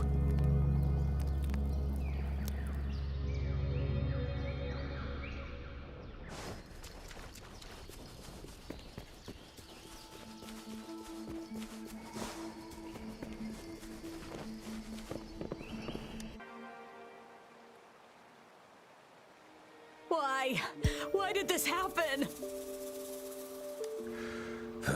When it rains, it pours. This is not what I had planned. Behave! Ling Yang! Rover! Are you all right? Thanks for the tip, young lady. We made it in time to catch them because of you. Ling Yang! Rover! Are you all right? Beishi! Beiji! Beishi, I'm so sorry I made you worry. Though seeing your reunion is truly touching,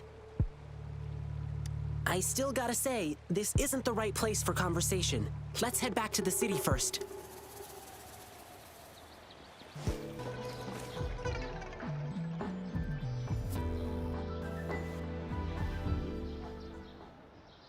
So, when you found out that Beishi lost her courage because of the Jingle Beast, you came up with a plan to get rid of it.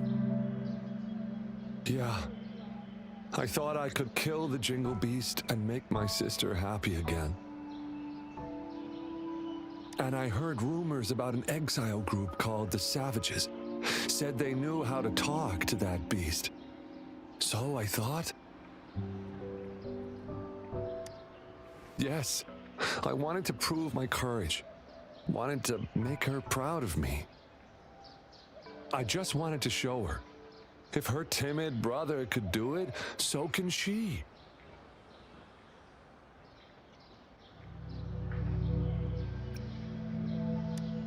Yes, you're right. I failed. Couldn't find the Jingle Beast. Couldn't beat the bad guys. I only knew how to cower in fear. I'm just an incompetent coward. I've always been. No, that's not true.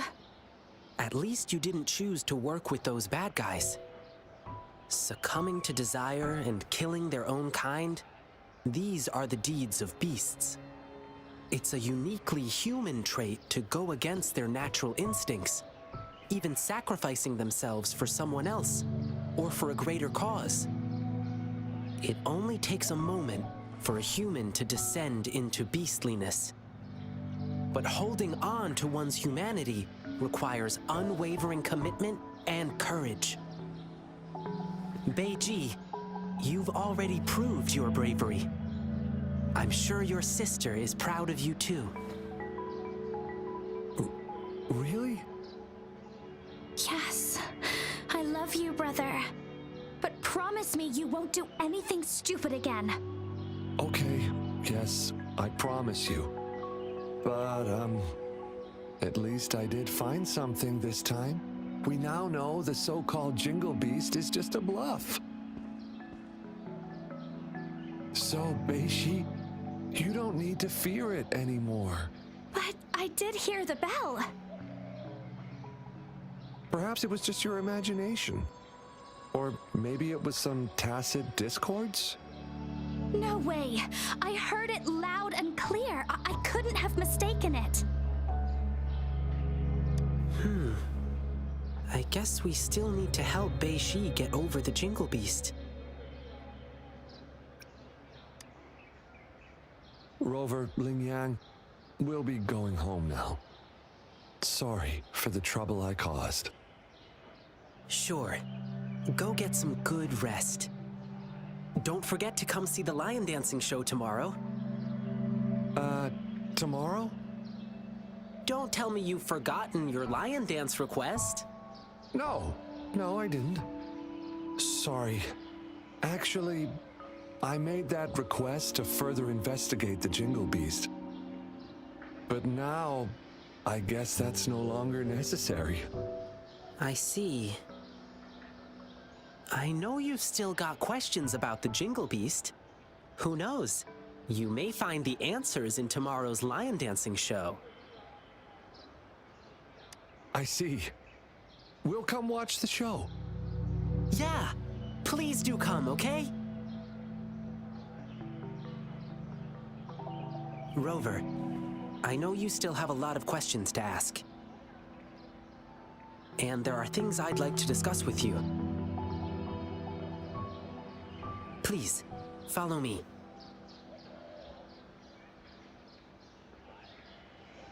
Keep going down this road and we'll reach the theater. But I guess you've been there many times already. Well, let's just hang out a bit while we're here.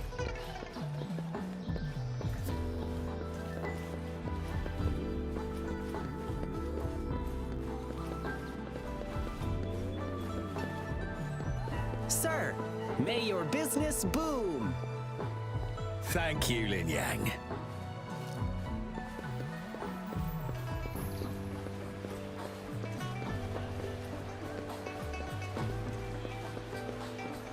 After our adventure in the wilderness, the hustle and bustle brings a comforting sense of prosperity. I must do what I can to keep it thriving.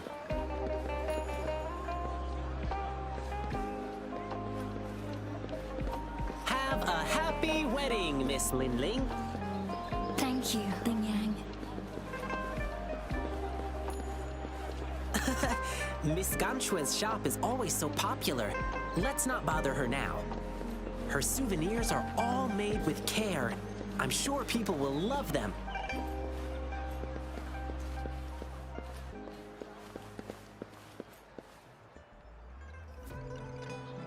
Phew.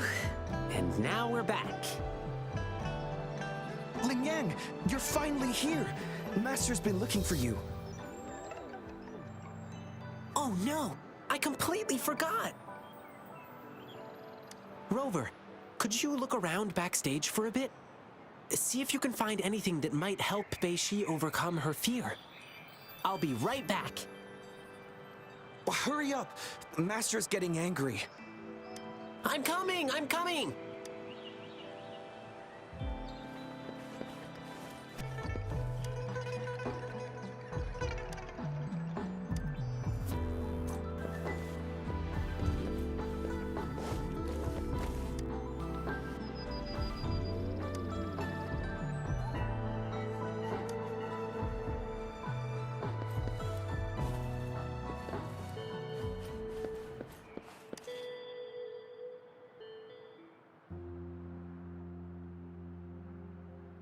Hey, Rover, I'm back.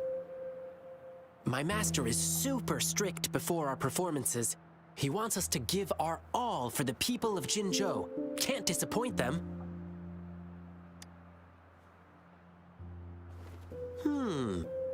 Let's begin with the history of this tradition. Lion dance shows started as a way to cheer up returning soldiers and boost their morale before battles. It evolved over time into a way to boost soldiers' spirits before battle, symbolizing courage and the hope for victory. Later on, it transformed into the festive performance we see today. But it's still about keeping bad luck away, dispelling fear, and passing prosperity and protection to future generations.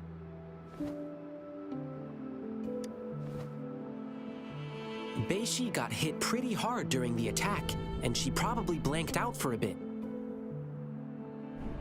Then, perhaps her brain made up some fake memories about that creepy Jingle Beast to fill in the gap. Beiji wanted to kill the Jingle Beast to help his sister. Indeed, getting rid of the thing she fears could work, but that won't solve the real issue. Like we heard on our way here, the scary beast comes with many different names. We can defeat the Jingle Beast now, but another Twinkle Beast could appear later. It's not enough to just defeat that one Jingle Beast. One must have the courage to take on any beasts. That's why I want to help Beishi overcome her fear with our lion dance performance. As the lion dance evolved, it picked up various new styles and elements, which hold unique significance to each person. Our goal is to create a customized performance that truly benefits Beishi. Okay, gotta go prep now. See you at tomorrow's lion dance show.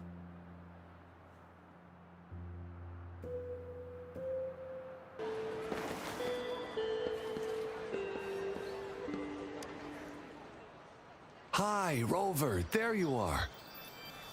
It's been quite a while since I last saw a grand lion dance show like this. I'm so excited about it. Rover, do you know what the secret is about the Jingle Beast Ling Yang was talking about? Oh, the show's beginning!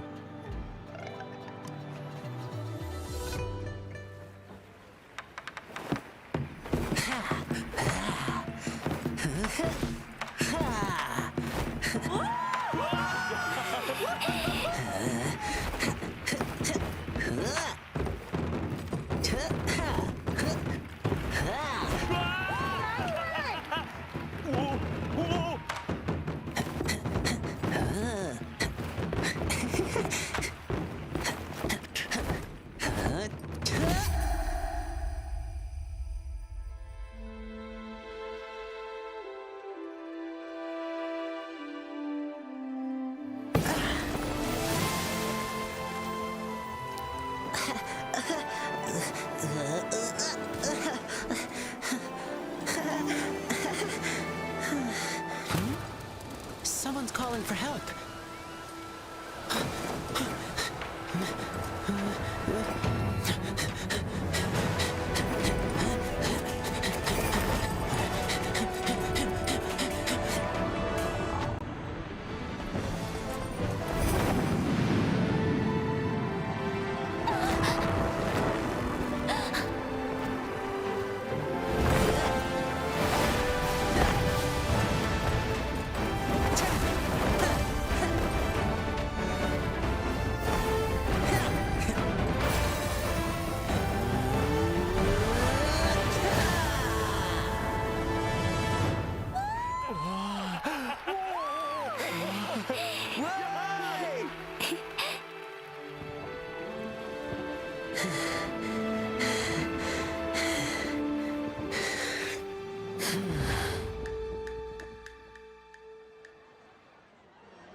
was once chased by a big creature in the wilderness.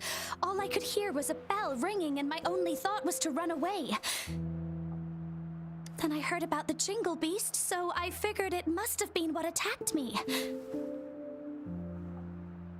But when I saw you perform today, it all came back to me. That's the same bell-ringing sound I had heard back then. So, I must have been saved by that bell. The bell that sounded like it was chasing after me. It was actually guiding me away from danger. The lion dance inspires and empowers each person in a unique way. I'm glad my performance could give you courage and inspiration. Yeah, I loved your performance. I think I can keep working as an explorer for the Pioneer Association now. Beishi, that's amazing. When you joined the association, I was actually so proud. I'm happy you get to keep chasing your dreams. And, please forgive me. I am upset because you never told me anything. You always carried the burden alone.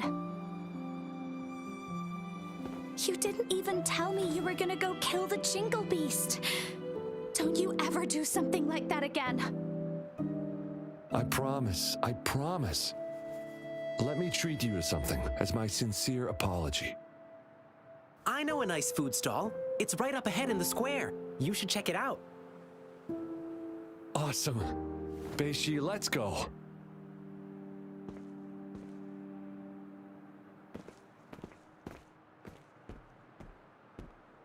Rover, how was my performance? Did you like it?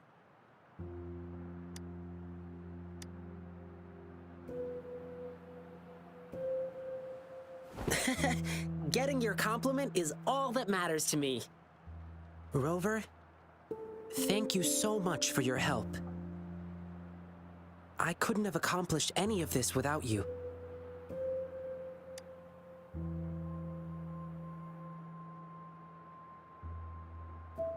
Yeah, sure. Let's talk somewhere more private.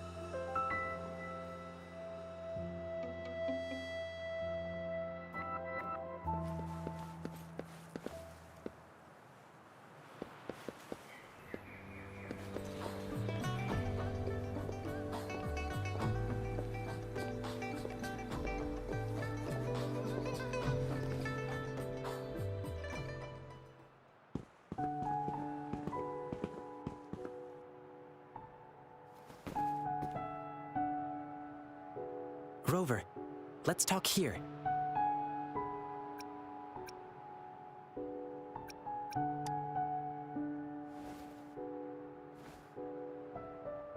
Where should I begin? Rover, have you ever thought about this? Since there are humans with resonance abilities, then could there ever be beasts with the same kind of power?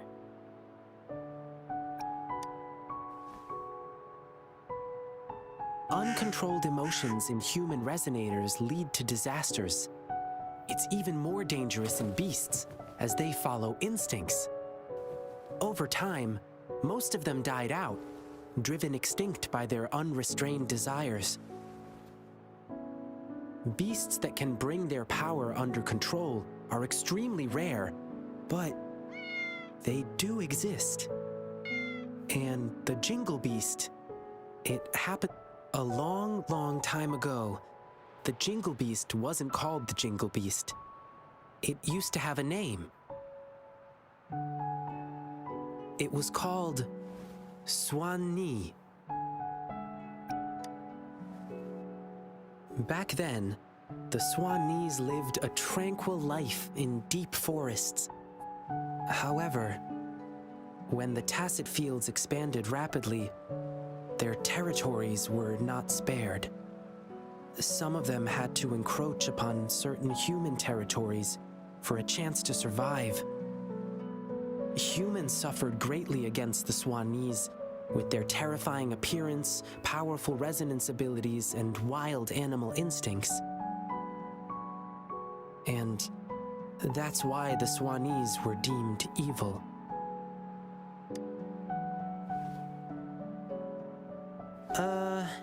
I read it in an old book in Huanglong. Said they lived under that giant violet banyan tree in the dim forest. The Swanese have nearly gone extinct over the years, and now there might be only one of them remaining. And I've heard of an interesting theory from the archaeologists. That last Swanee might have yearned to become a human. To make itself more approachable, it first came up with a less intimidating name, something like the Jingle Beast. And then it yanked off all its fur, filed down its claws, twisted its bones, and learned to stand upright. Maybe it was drawn by the bustle and merriment of human cities. It must have been lonely as the last of its kind. Maybe it was moved by human bravery against the lament and wanted to offer help. Maybe it wanted to fight the catastrophe that ruined its once homeland. Or maybe it simply couldn't resist human foods.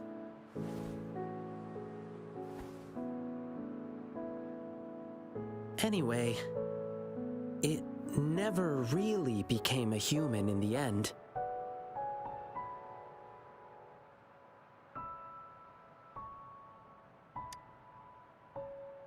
If it truly wanted to become human, it had to first understand the essence of what makes a human.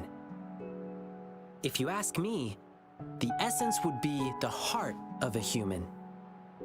Therefore, the Jingle Beast no longer rejected its appearance and began to, in its animal form, connect with humans, to assist them. Perhaps, in this process, it happened to save a girl in the wilderness. Rover, what do you think the ending for the Jingle Beast was? Did it finally become a human?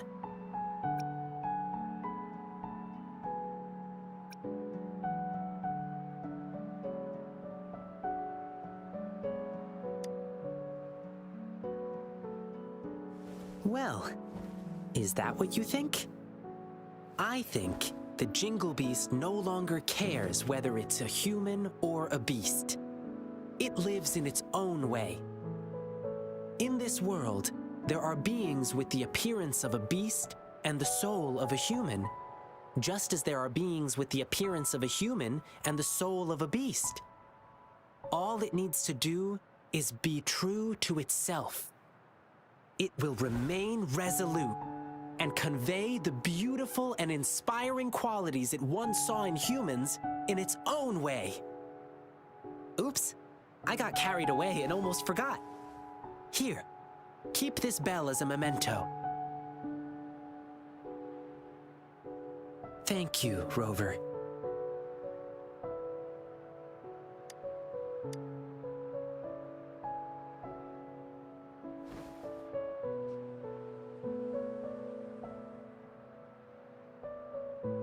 Yang, come here. Coming! Rover, I must go get the props ready for the next show. Come watch my performance again next time. Food's on me. Please keep this bell. It should bring you good luck. Fare thee well, blessings swell.